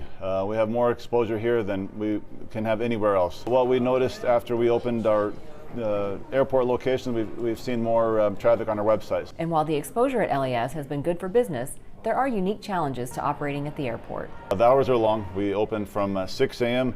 to 10 p.m. So our labor costs are a bit higher than they are for our retail locations on the strip. There's an added expense for extra badging and screening and parking for ourselves and for our team. So the cost to do business is higher. For other local entrepreneurs interested in doing business at the airport, Khalif says they should be patient and pay attention to the details when putting together a proposal. It does take time. It's a serious investment for your time, and you'll probably want to have your accountant present with you. You want to have a good architect to help you with your renderings, but it is rewarding, but just stay the course and be patient. I would say it's worth the hard work and worth the patience. For more information about doing business at the airport, visit harryreidairport.com/business and click the Development tab at the top. To the bright blue skies, doing loop-de-loops. Airport employees made community connections during Nevada Reading Week, sharing their love of books with students at Gene Ward Elementary School. To showcase the variety of jobs at the airport, everyone from electricians to executive leadership took part in the week's events. He listens, then he asks, "Would you like one more turn?" Many read aviation-themed books and stories, a fitting choice as the school sits in the shadows of LAS and Gene Ward students can see and hear planes coming and going during the school day. After reading to first graders from one of her favorite books, Director of Aviation Rosemary Vasiliadis encouraged the class to broaden their horizons through reading. During Human Trafficking Awareness Month in January, Harry Reid International Airport partnered with Airline Ambassadors International to offer employees training to help them better recognize the signs of human trafficking. The trainings that we provide offer individuals, especially aviation and airline employees, information, and it helps us to understand what we're looking at and who we're looking at, how to report it and who we report it to. Attendees not only learned how to identify the signs of this horrible crime and the people who might be in distress, but also how to approach the situation. We don't want you to go after anybody, try to rescue anybody, judge anyone. We just need people to recognize it and report it. And those are the 2 things that save lives. Employees walked away with a wealth of knowledge and tools to help them in the fight against human trafficking, as well as a feeling of wanting to get involved in ending this practice. I feel it's very important to get as much information that I can pass down to my team members and my department so that we can all be part of solving this trafficking problem that comes through the airport system. Aviation employees who work in airports where people are moved, once they begin to see the patterns, they know what to look for. It is a human responsibility to be part of the solution to save lives. The team at LAS is united in the fight against human trafficking. The January training offered to all employees is just one layer of the airport's approach to combating human trafficking. Travel to and from Canada has gotten even easier with new airlines from north of the border launching nonstop service to Las Vegas earlier this year. Canada Jetlines now offers 3 times weekly service from Toronto, while Lynx Air flies between Calgary and Las Vegas 4 times per week. The Canadian market for Las Vegas and the airport has always been one of the critical components to international visitors arriving here. 25% of all visitors to Las Vegas are from Canada. It's roughly 1.5 million visitors per year pre-pandemic. So when we think of Canada, our neighbor north really does enjoy coming to Las Vegas. These additional flights give a boost to international travel to Las Vegas. Visitors from abroad tend to stay longer and spend more, a win for our tourism-based economy. The continued growth of international air service to the destination is something that we're focused on here at Harry Reid as well as the LVCVA. Overall, international visitation represents anywhere from 15 to 20% of all visitors, and not just visitors on leisure, but also for conventions. So very, very important piece for us. To have new carriers and new destinations come in and offer the flexibility of getting, not only visitors here to Las Vegas, but our locals be able to go to Canada is very, very exciting. Lynx Air CEO Maren MacArthur knows Las Vegas appeals to Canadians, and she says the airline's model is to keep airfares affordable. Lynx is adopting the ultra-low-cost carrier model that's been very successful in the United States and Europe, but it has not really taken off in Canada to date. So we've seen an opportunity there, and where airfares have been too high for too long in Canada, so we're bringing ultra-affordable fares into Canada and inspiring more Canadians to travel to see beautiful cities like Las Vegas. With 14 gates serving both domestic and international airlines, along with its own baggage claim, ticketing area, and security checkpoints, Terminal 3 is big. How big? End to end, the building spans 2,300 feet, nearly half a mile long. That's good news for travelers who want to put on their walking shoes and log a mile or two before takeoff. While you're walking, don't miss the art on display, like Mirari, a collection of small butterfly sculptures suspended from the ceiling to form the shapes of two aircraft. When it's time to relax, find your departure gate or stop for a snack at one of the more than a dozen restaurants in the terminal.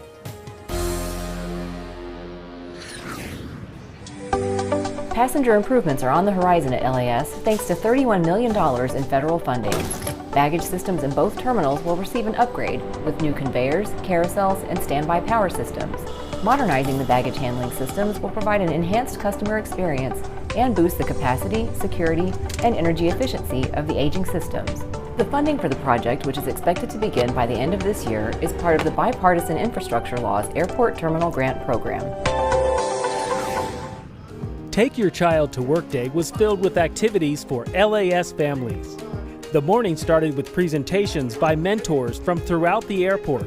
Then participants boarded a bus for an airfield tour. Kids got to check out the inside of a business jet and see the airport's firefighters and their equipment in action. Law enforcement showed off an armored vehicle called a Bearcat, used by the FBI in special operations. The group also got an up-close look at the airport's automated tram system and rode the tram to Terminal 3 for a tour of Harry Reid Airport's one-of-a-kind innovation checkpoint. Finally, there was a presentation on sustainability, complete with a recycling challenge. Thanks for joining us on this trip through our airport. Now you're ready to pack your bags and take off. Remember to follow us on social media for travel tips and information, and use the resources of our website, harryreidairport.com. We'll see you next time on Flight Path.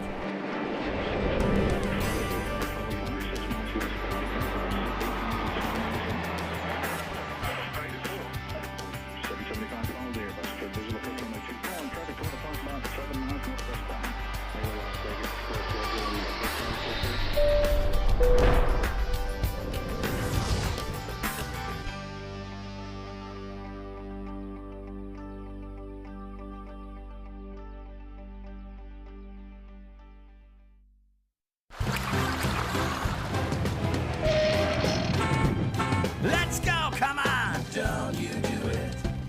It's just a little water in the road. The light is green, there's places to go. It's just a little water in the road. The flash flood grows, how deep, who knows? The other cars made it. Watch and learn, let me show you how it goes. Loco! Ooh la la! Yep.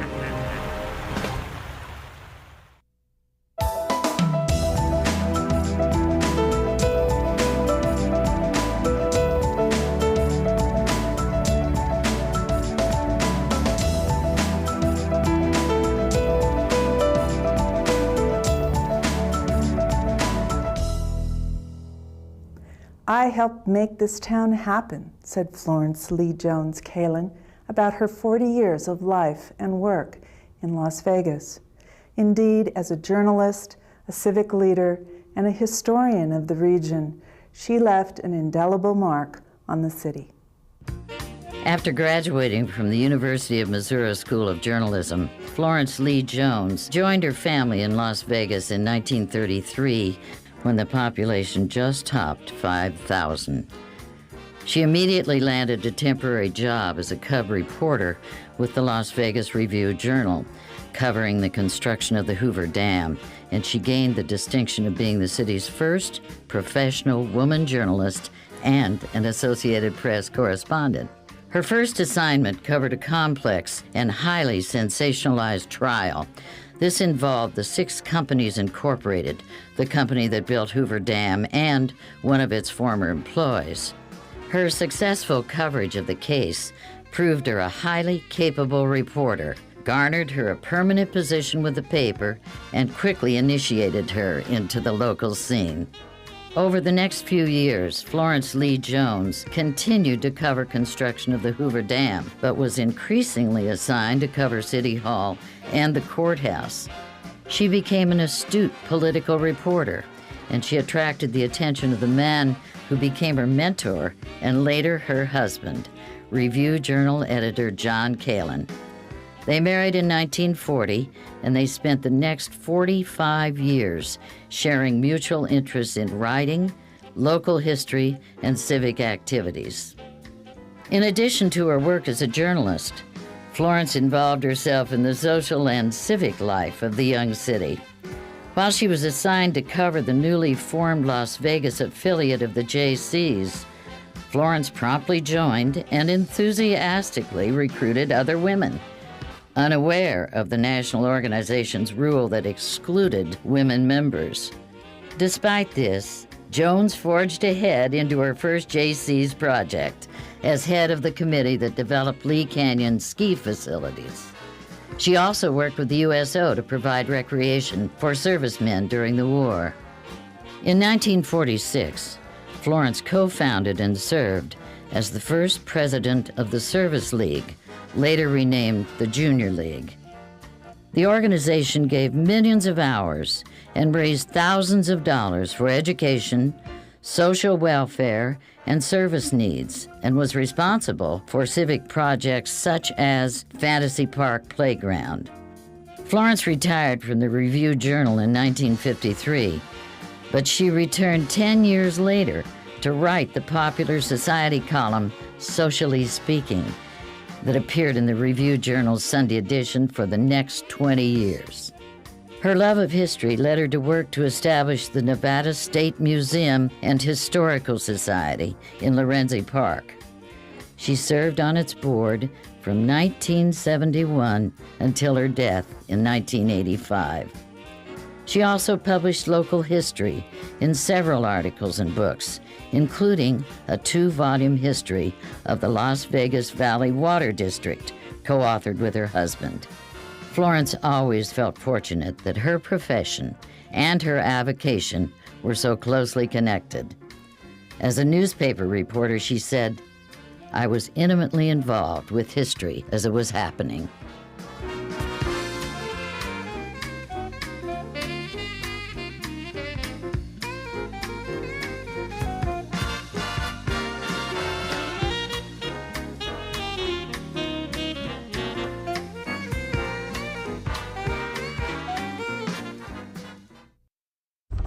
Whoa, that's an earthquake. Thanks, Captain Obvious. You think you know everything about earthquakes? Because I do. Oh, really? Which state has the most earthquakes after Alaska, California, and Hawaii? Yeah, Nevada. And I happen to know that if a big one hits, you want to drop, find cover, and hold on until the shaking stops. Most injuries happen during earthquakes because of falling objects. Don't put heavy objects above your bed. Fasten bookshelves and water heaters to walls. Yeah, and put the heaviest items right on the floor or on the lowest shelves. Go to Clark County's website for more earthquake safety tips. Told you I knew everything.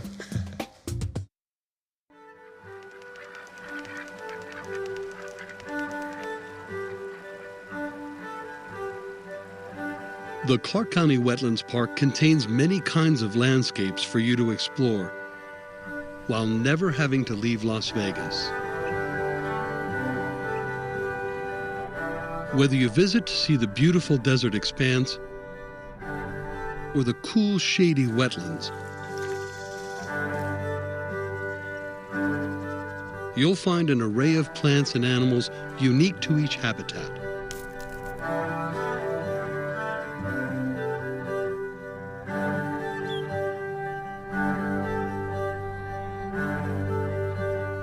We don't have very many places in the Mojave Desert where we have a corridor with running water in the middle of it. The biggest variety of habitats, of course, in the valley occur here in the park.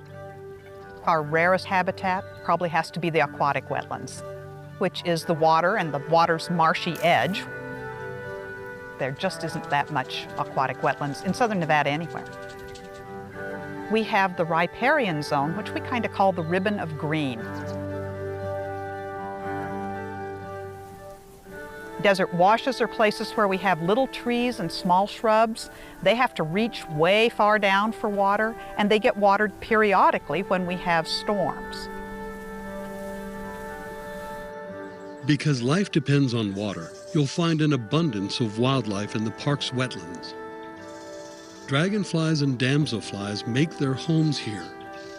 Although they look delicate, dragonflies can fly up to 35 miles an hour. You'll find them skimming the water in search of mosquitoes to eat and perching on tips of grasses while guarding their territory and looking for mates. Although they look similar, they're easy to tell apart. Dragonflies hold their wings flat and off to their sides when perched. Damselflies have thinner bodies than dragonflies and hold their wings together above their backs when resting. The desert habitat of the park features many native plants of the Mojave Desert, including cacti, an ancient plant family estimated to be 30 to 65 million years old. Many clever adaptations allowed them to thrive in the hot, dry desert. During rains, cacti expand to grow temporary roots to absorb the water. During dry spells, cacti stems contract, allowing them to survive drought. Cactus spines shade their stems and deter predators, while their colorful flowers attract pollinators.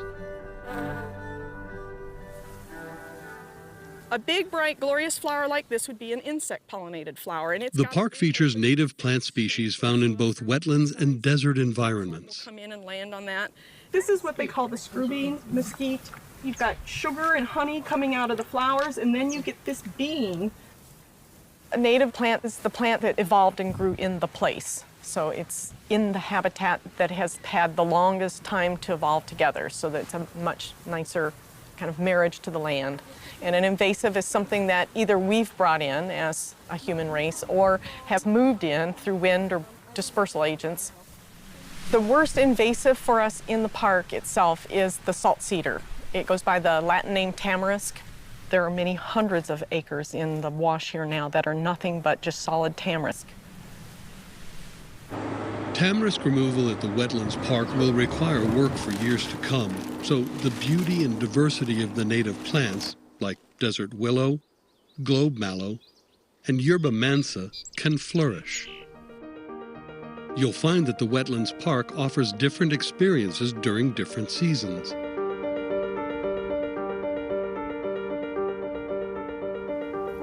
Cottonwood trees, typically found in riparian areas near water, are seasonal indicators. When the bright green leaves of summer turn golden in autumn, winter frosts will not be far behind. The park is home to hundreds of species of birds. Many make their home here year-round, while others stop here during seasonal migrations. Some birds change their looks with different seasons. In breeding season, American avocets change the color of their plumage, and the bill of the male ruddy duck turns a bright blue. The park's urban location provides critical habitat for wildlife, something not always found in city environments. Biologists monitor the park's wild creatures to measure their numbers. Aww. Baby animals, hands down, have got something over all the rest of us, some indefinable sway. But what from a biologist perspective is so wonderful about it is it means that that bird has been able to successfully complete reproductions, to successfully nest out here at the Las Vegas Wash and to hatch their young. And the odds against that are actually pretty steep. Hopefully now it'll be able to raise those young up to the point where they fledge. And fledge just simply means that they're ready to strike out onto the big bad world all by themselves. That's one of the key reasons why people often conduct bird surveys, is because they're an indicator of what's going on in your environment. We've identified more than 200 species now in the some 10 years of monitoring out here on the Las Vegas Wash. Yellow warblers, if we hear them sing again, which I expect that we will. That's the yellow warbler right there. The tone's always there. It's very, very sweet. One of the descriptors for their song is "Sweet, sweet, I'm so sweet." Yeah. Or "Sweet, sweet, I'm so very sweet." And also what's fun about the yellow warbler is, okay, indicator status, riparian habitats, all fine and well, but the yellow warbler is what Tweety Bird is based on.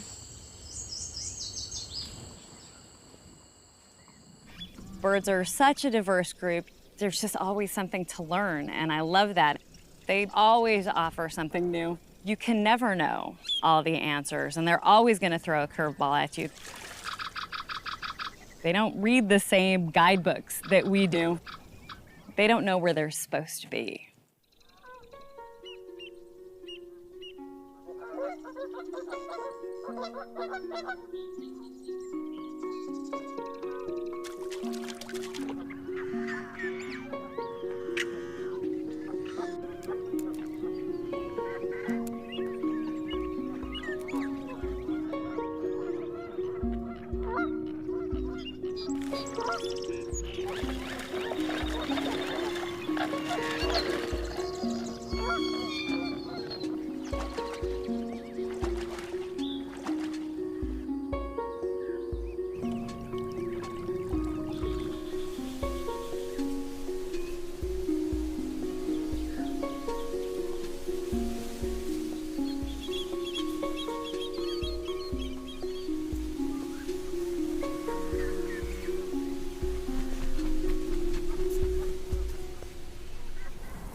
Visiting the Clark County Wetlands Park offers a rare glimpse into Las Vegas's origins.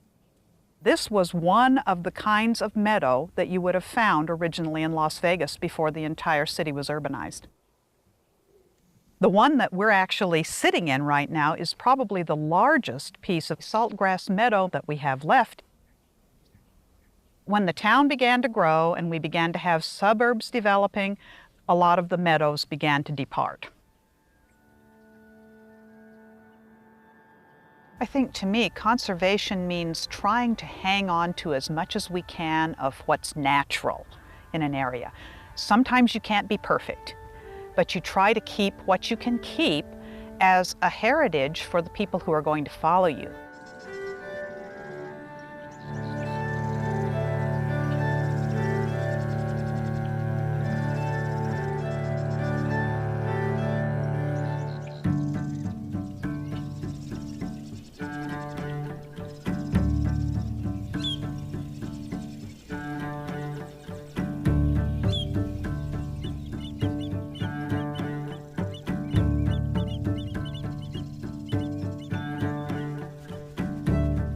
It's wonderful to be part of actually being able to hold on to a large parcel of land with so many diverse habitats in it, and to make that available for everybody that lives in Las Vegas and everybody that visits from around the world.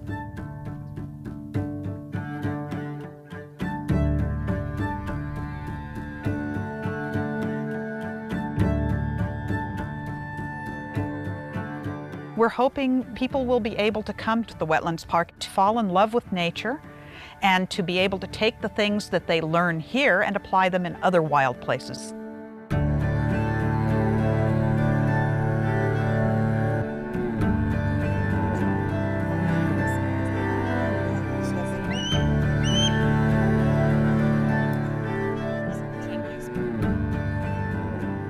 Though the Clark County Wetlands Park is still a work in progress, it's now open for you to experience firsthand.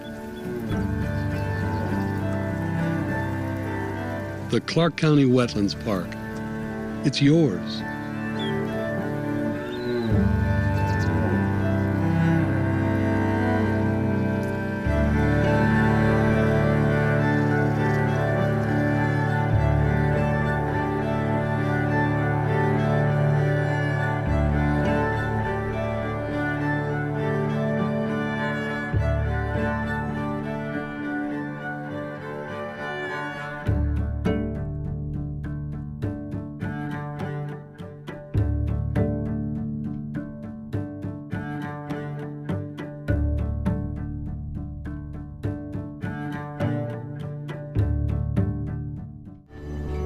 our community, our home, Clark County, Nevada. Thanks for watching Clark County Television, Southern Nevada's best access to local government and the community. Coming up next on Where Fun Happens, Clark County offers summer day camps for kids. We'll tell you more. You'll meet Grace Wong in this month's Poetry Corner, and we examine our past through the lives of the Beckley children at the Clark County Museum. Those stories and more coming up next on Where Fun Happens. Clark County is enriched by parks, facilities, programs, and services. And Clark County's Parks and Recreation Department proudly offers all of these to you. But most of all, we are...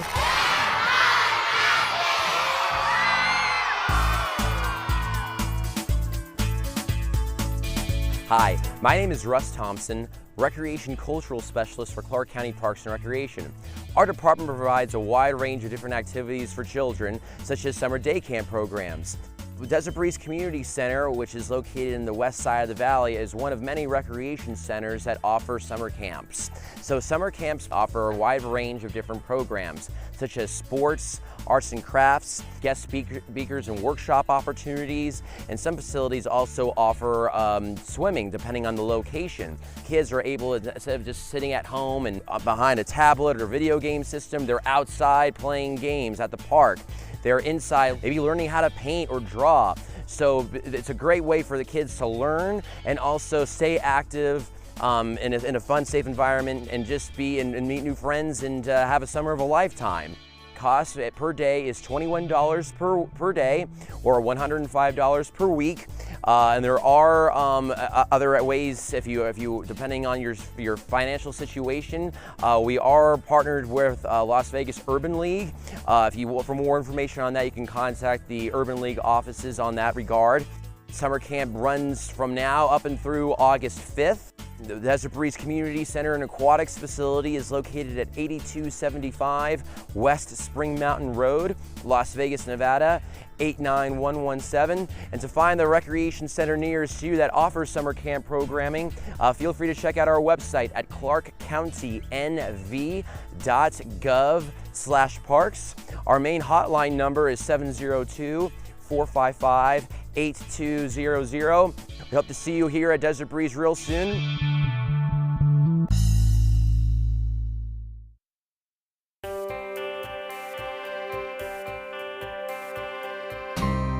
Hi, I'm Clark County Poet Laureate Angela M. Brommel, and today we're meeting with Grace Wong, who is our first place winner in the Clark County Division of Poetry Out Loud, and then she represented us up north at the statewide division, and recently we worked together with the Poets on the Plaza event for the city of Henderson, which is an annual event that happens in the amphitheater on Water Street. It's usually the third week of April on that Thursday. So thanks for coming, Grace. Thank you so much for having me here. You're welcome. So I actually was one of the judges when you got first place, and I was so excited when I saw you perform that I asked you then about Poets on the Plaza. And then I saw you at Poets on the Plaza, and I thought I just wanted more people to know about Poetry Out Loud and to be able to see some of your work. So, oh, well, thank you. You're welcome. So could you tell us, how long have you been memorizing poetry? I've actually been memorizing poetry since kindergarten. So Challenger has trained us from kindergarten to learn to recite poems and to have stage presence. And so I just built off of my knowledge from there. Got it. To where I am now, where I entered Poetry Out Loud through my teachers, and here I am. Okay, so that answers a lot of my question. Who are some of the other people that have helped support your poetry performances? So I first would like to thank my family, so my parents and my brother, who have always been very supportive of what I do in the humanities and in poetry in particular. And I also would like to thank my English teachers, Miss Brown and Miss Neby from Clark High School, for being my #1 cheerleaders in everything that I do in poetry and in English in general. It's been such an amazing support system to have them and to share what I love with the rest of the community. So thank you for saying all of that. We talked about this on Poets at the plaza too, that bringing you all together was also a way to thank all of these teachers and organizations that help poetry. So thank you for letting us learn more about your teachers. Thank you. You're welcome. I know you're going off to school to Chicago in the fall. Yep. So when do you graduate? I graduate May 23rd, 2023. So okay, it's coming up. Yeah, very soon. Okay. Well, we would love to have you recite 2 of the poems that you presented at Poets on the Plaza. I'd be happy to. Wonderful. So the first poem I would like to recite is known as I Wandered Lonely as a Cloud by William Wordsworth. I wandered lonely as a cloud that floats on high o'er vales and hills, when all at once I saw a crowd, a host of golden daffodils, beside the lake, beneath the trees, fluttering and dancing in the breeze. Continuous as the stars that shine and twinkle on the Milky Way, they stretched in never-ending line along the margin of a bay. 10,000 saw I with a glance, tossing their heads in sprightly dance. The waves beside them danced, but they outdid the sparkling waves in glee. A poet could not but be gay in such a jocund company. I gazed and gazed, but little thought what wealth the show to me had brought. For oft, when on my couch I lie, in vacant or in pensive mood, they flash upon that inward eye which is the bliss of solitude. And then my heart with pleasure fills and dances with the daffodils. Beautiful. Thank you. Thank you. I wanted to mention Poetry Out Loud is supported by the Nevada Arts Council, the National Endowment for the Arts, and I believe the Poetry Foundation. Yes. Yeah, so Mary Jane makes all that magic happen. Yeah, I am so sincerely thankful for all she does for Poetry Out Loud. Yeah, it's just wonderful. Thank you. So your second poem? My second poem is known as Charles Sumner by Charlotte L. Fortin Grimke. On seeing some pictures of the interior of his house, Washington, D.C.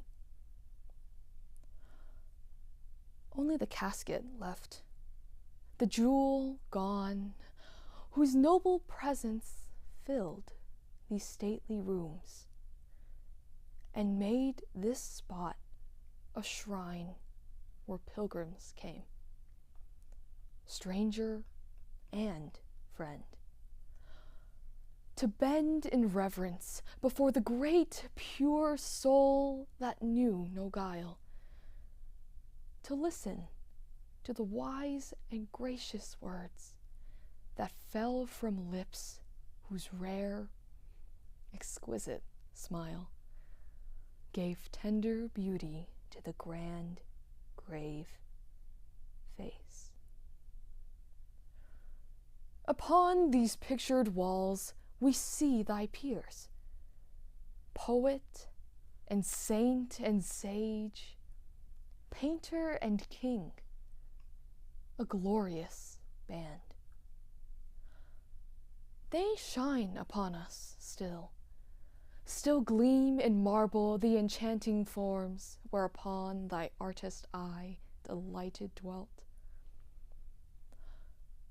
Thy favored Psyche droops her matchless face, listening, methinks, for the beloved voice which never more on earth shall sound her praise. All these remain, the beautiful, the brave, the gifted, silent ones. But thou art gone. Fair is the world that smiles upon us now, blue are the skies of June, balmy the air that soothes with touches soft the weary brow. And perfect days glide into perfect nights, moonlit and calm. But still our grateful hearts are sad and faint with fear, for thou art gone. O friend beloved, with longing tear-filled eyes we look up, up to the unclouded blue, and seek in vain some answering sign from thee. Look down upon us, guide and cheer us still from the serene height where thou dwellest now. Dark is the way without the beacon light, which long and steadfastly thy hand upheld. O nerve with courage new the stricken hearts, whose dearest hopes seem lost in losing thee. Beautiful. Beautiful. Thank you. For everyone at home, our next Writer Ready workshop at the Winchester Dondero Cultural Center will be Saturday, June 24th, 10 a.m. to noon, and our focus is the poetry revisions, the joy of artful revision. So please bring 2 poems that you are willing to share with other people and work on them, and I look forward to seeing you there. Happy writing.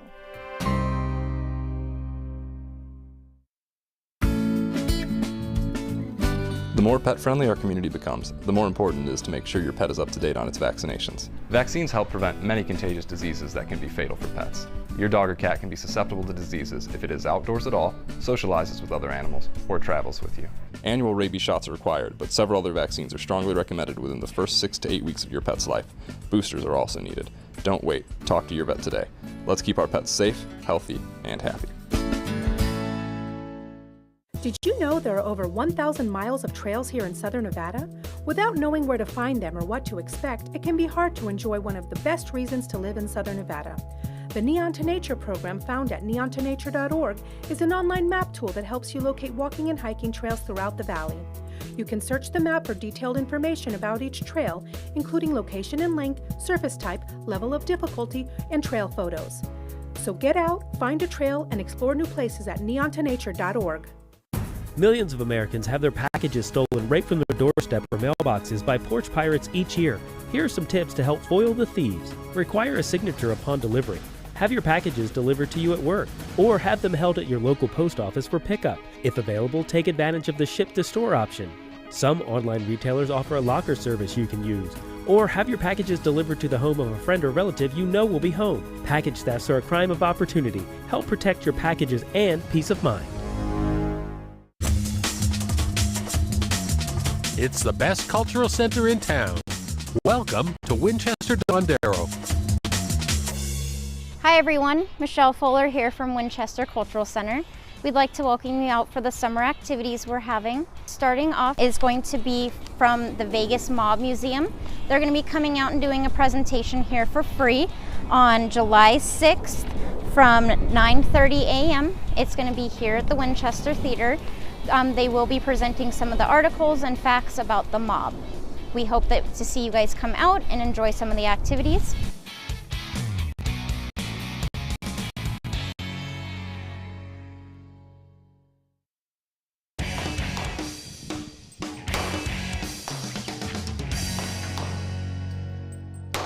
Hi, I'm Doug Miles, Program Supervisor here at the Clark County Shooting Complex. I'd like to talk to you about our hours of operation. Wednesday and Thursday night, we're open for public shooting from 5 p.m. to 10 p.m.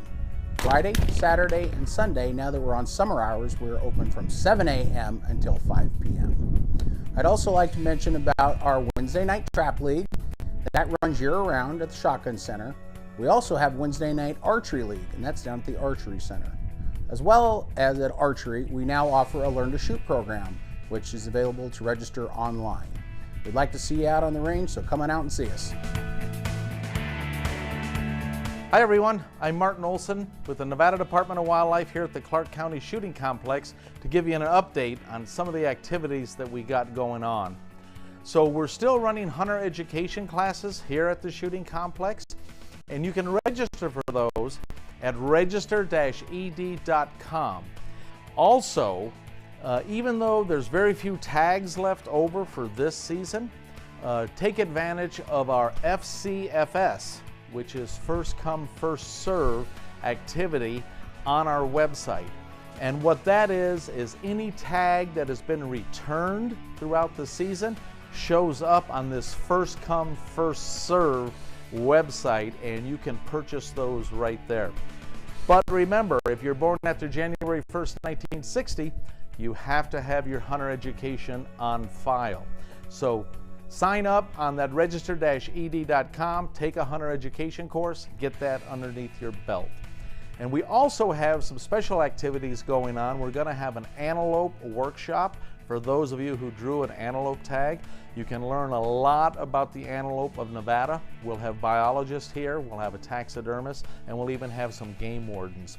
So look for that on register-ed.com. And that category is going to be under advanced hunter education. So don't forget those websites, check them out, sign up, and come out here and see us at the Clark County Shooting Complex. Until next month, I'm Martin Olson. We'll see you then.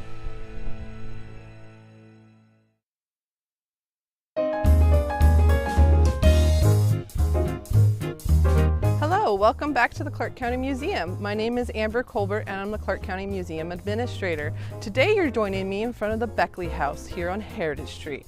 And normally I would talk about William Beckley and all his contributions to the city, but today I want to focus on the children. So William and Leva Beckley actually had two children. They had Bruce Beckley and Virginia Beckley. Bruce was born in 1915 and Virginia was born in 1917. So they grew up here in the 20s, right when our town was really developing. So let's go inside and explore what it was like to be a child here in the 1920s.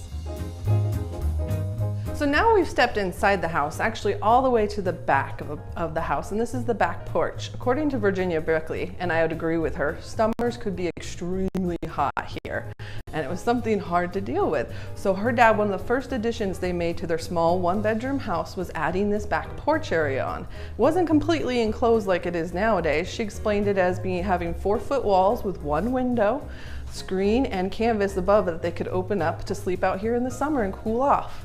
Now, William Beckley also made another addition. He made an upstairs, and that was to house his two children.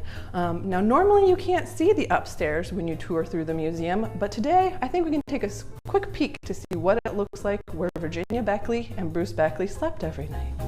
So now we're upstairs in the Beckley house, and we have it the size it was in the early 1920s when Beckley first expanded his house for his two children. Later on, they bumped this wall out behind me a little bit bigger to make their rooms a little larger. Now, here today, it's not really what their bedroom looked like. We tend to use this space for storage. So we've got chairs and lamps and other furniture pieces. It's a big open place for us to store those. But we have staged what looks like a small kid's bedroom in the 1920s. I have pulled a few things from the Beckley collection to look at today. The one I pulled out that's my favorite toy is actually clothes to a small doll. This was a clown doll that Virginia Beckley got from her uncle when she was 3 years old on May 7th, 1920. And that date's really important.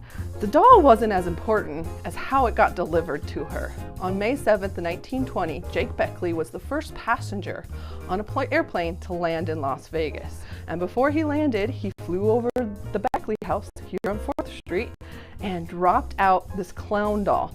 Unfortunately, the doll didn't make it, but the clothing did. And this is one of the items that we store in our collection that you might not always get to see. We also have a small toy car. Bruce Beckley eventually ended up graduating from Las Vegas High School. He started, though, in the Las Vegas school. That's right, school. There was only one school in Las Vegas when they first started.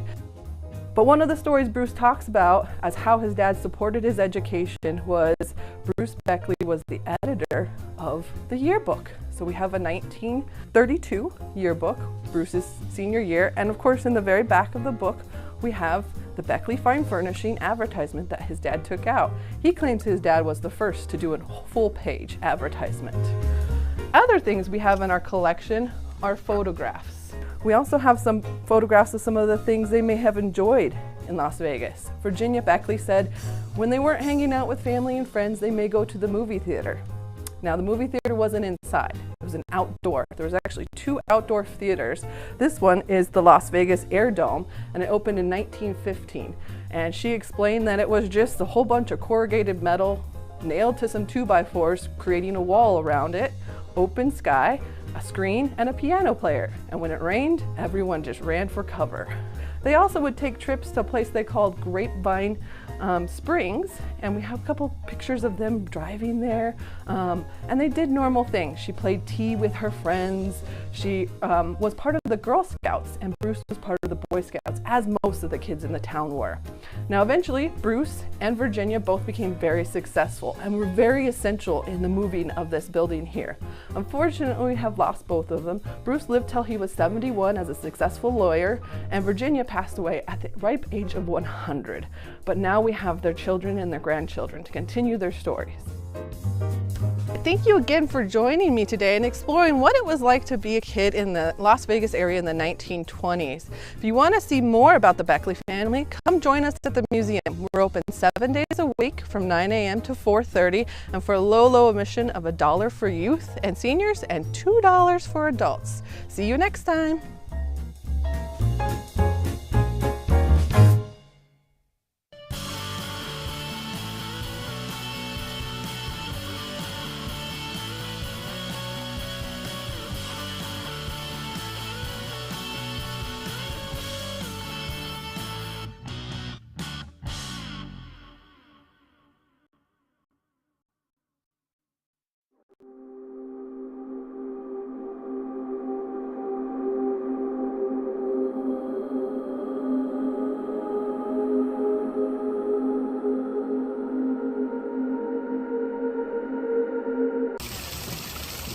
As an 18, 17-year-old, you don't know how to deal with, your mom not loving you or not being there for you, and it's just really hard.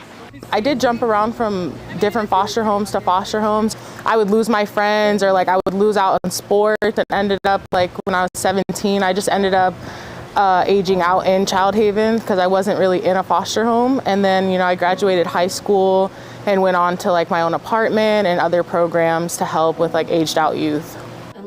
The stigma is once you turn 21, 18, nobody's there for you anymore. You don't have anybody. But those people who still stay in your life, regardless of that connection with foster care or anything like that, those are the most important people.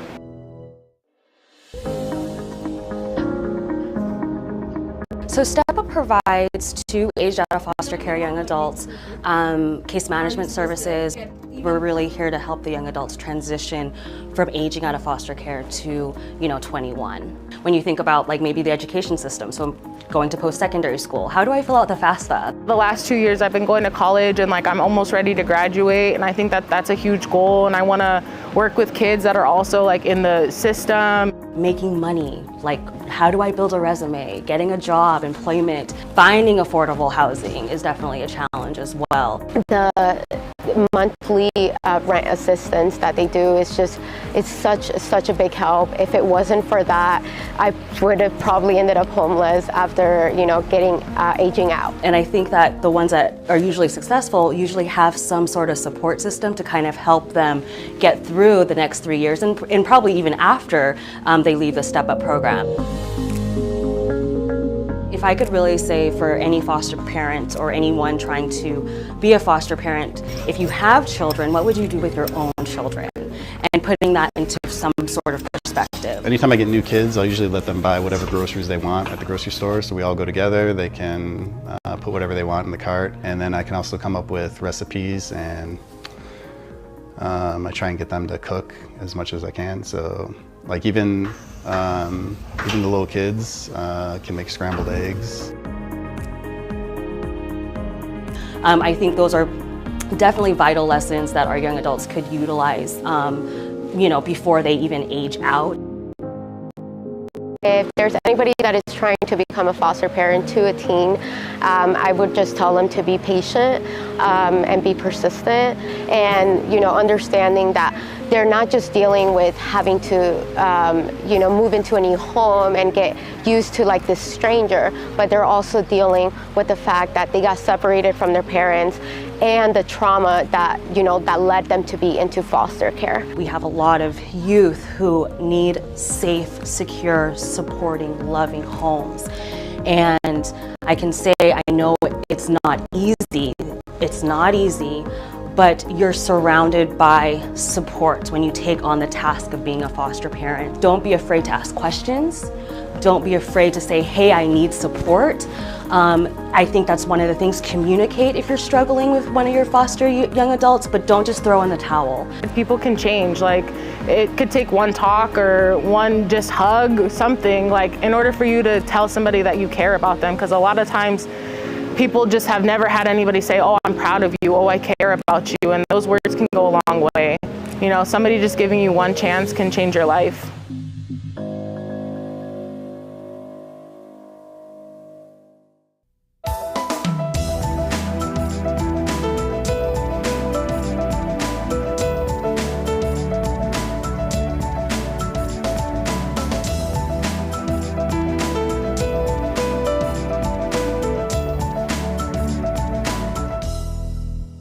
In the middle of the 20th century, women gained public prominence in entertainment, in journalism, and in politics.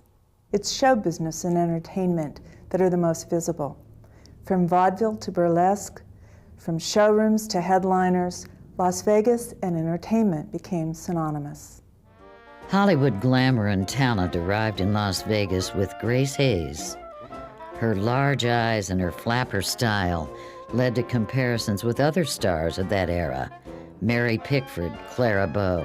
This star of Broadway theater and Hollywood films first visited Las Vegas in 1939. She made it her home in 1942, and she gave the city a jump start on its reputation as the entertainment capital of the world. Hayes performed in theater and movie productions of the 1920s through the 1950s. A Night in Spain, The King of Jazz with Bing Crosby in 1929, Ballyhoo with W.C. Fields in 1930, Zis Boom Ba in 1941, and College Sweethearts in 1942. She virtually grew up on the stage. Before she was 10 years old, Grace moved to San Francisco from her birthplace in Springfield, Missouri, with her mother and sister. At the tender age of 14, she began singing in Barbary Coast nightclubs. She married Joseph Lind, who was a vaudevillian performer, at the age of 16, and 3 years later gave birth to her only child, Joseph Conrad Lind, better known as Peter Lind Hayes. In later years, she performed in movies with her son and her daughter-in-law, Mary Healy. After Grace made her first visit to Las Vegas in 1939, she returned to perform at the newly opened El Rancho Vegas Hotel in 1941. After several engagements in Las Vegas at the Monte Carlo Club and the El Cortez, where she earned the nickname of the Sweetheart of Las Vegas, Grace decided to move permanently and open her own club. She bought the Red Rooster nightclub on Old Highway 91, also known as the Las Vegas Strip, where she and other celebrities performed regularly. She renamed the club the Grace Hayes Lodge and kept entertaining until she sold it in 1960 for health reasons. Grace lived in Las Vegas and supported charities until her death in 1989 at the age of 93. Grace Hayes' recordings of I Can't Give Anything But Love, Baby, Sunny Side of the Street, and 3 o'clock in the morning brought her international fame, but she nearly made political history in Las Vegas. Hayes ran for constable of the Las Vegas Township against another nightclub owner, Woody Cole, in 1950. She lost by 8 votes, but became the first woman in Clark County history to seek election as a law enforcement officer. Although she failed in her run for political office, Grace Hayes will always be remembered for her great success as an entertainer. I used to have a perfect sweetheart, not a real one, just a dream. A wonderful vision of a fantasy.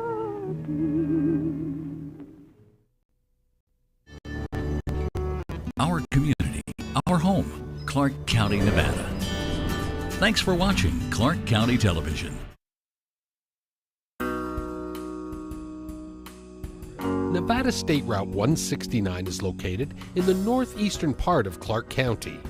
State Route 169 begins at exit 93 off Interstate 15, continues south through the Moapa Valley, and includes the farming communities of Overton and Logandale. It ends at North Shore Road in the Lake Mead National Recreation Area. Let's take a look at some of the people and places and sights along this rural slice of District B.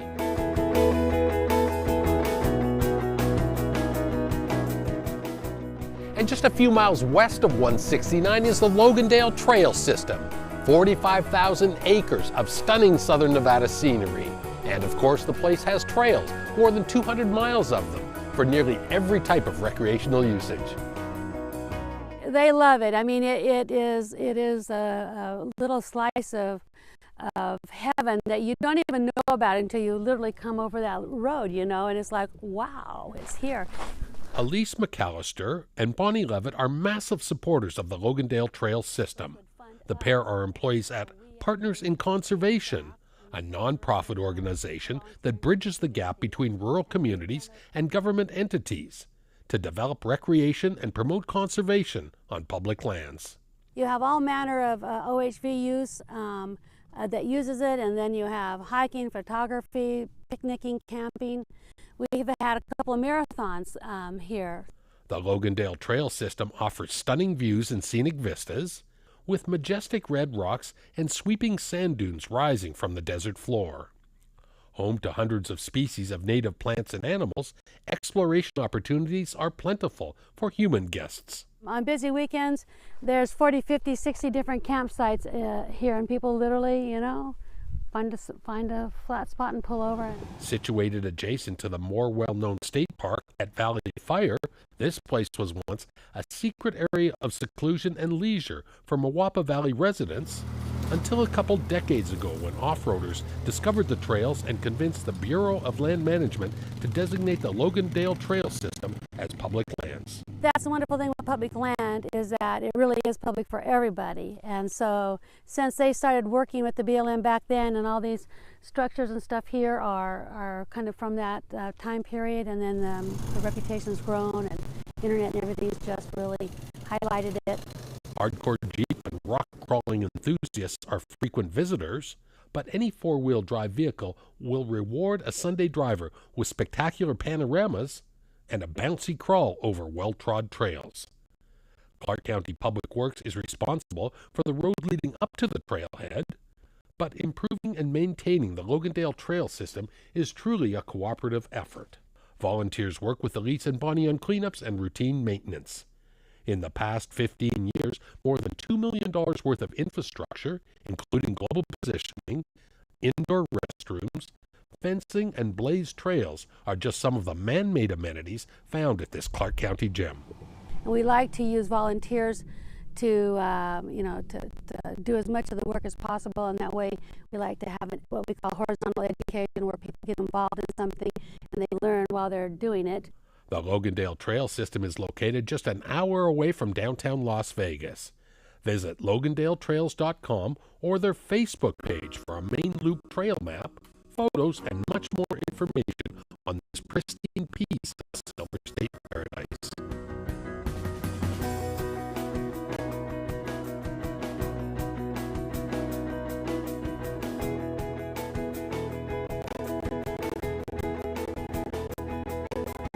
State Road 169 is in essence the main street in the communities of Logandale and Overton, And there's a lot of Nevada history in this area. Interesting people with interesting stories. Let's learn a little bit more about this place, the old Logandale School. And Lou Adams and Lillian Frainer Adams, they donated all this property. They donated the property to put the building on. The Logandale School opened in 1935, a learning facility for elementary school students in the Moapa Valley. Today, the stone building is still used to teach lessons, as a preschool for Valley children. Local members of the Art Guild meet weekly in an old classroom, but most notably, the old Logandale School is a museum chock full of cultural and ancestral photos and artifacts, remnants of the rich history in the area. And once you know me, when I set my teeth in something, I'm like a bulldog.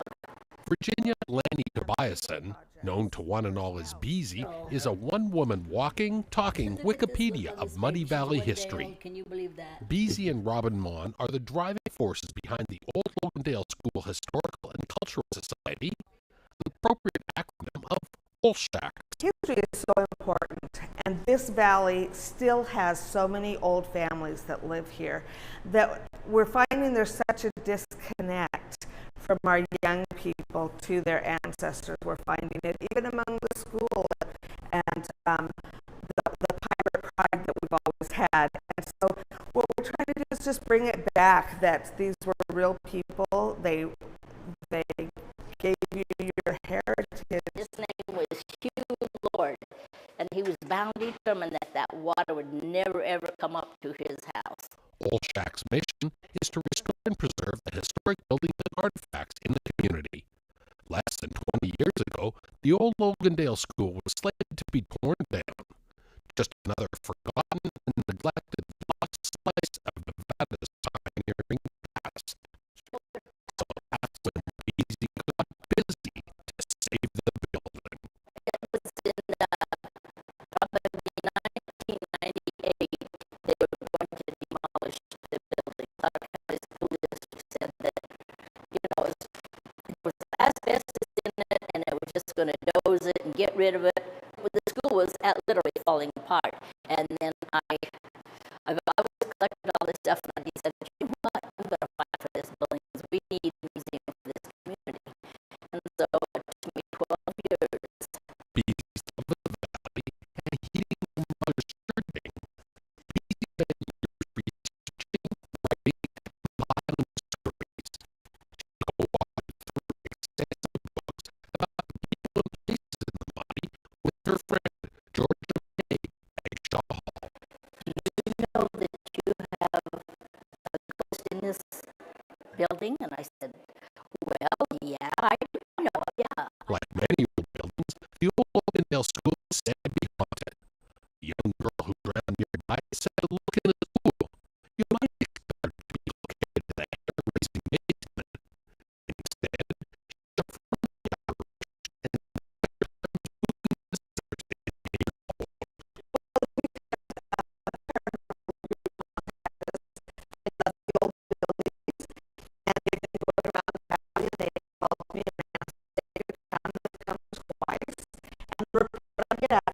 Don't be afraid that everything's very friendly, and yes, we did have action, but it's all friendly. And now I don't mind being here. I can be here alone. My husband will not come here at night with me.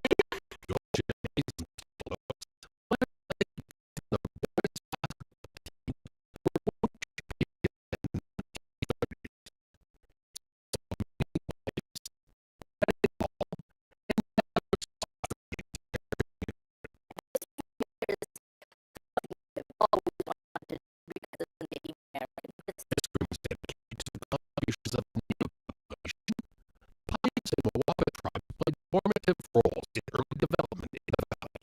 Indians were such a part of this valley. They worked and first castles right along the settlers here, and then became very much a part of their lives. The school and museum is open to the public Monday through Friday, 10 a.m.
and still reflect fondly his athletic and scholastic accomplishments that took place in the historic gymnasium decades ago. Constructed in 1938, the old gymnasium had Alabama's rival design. All high school and community athletic events, and built a new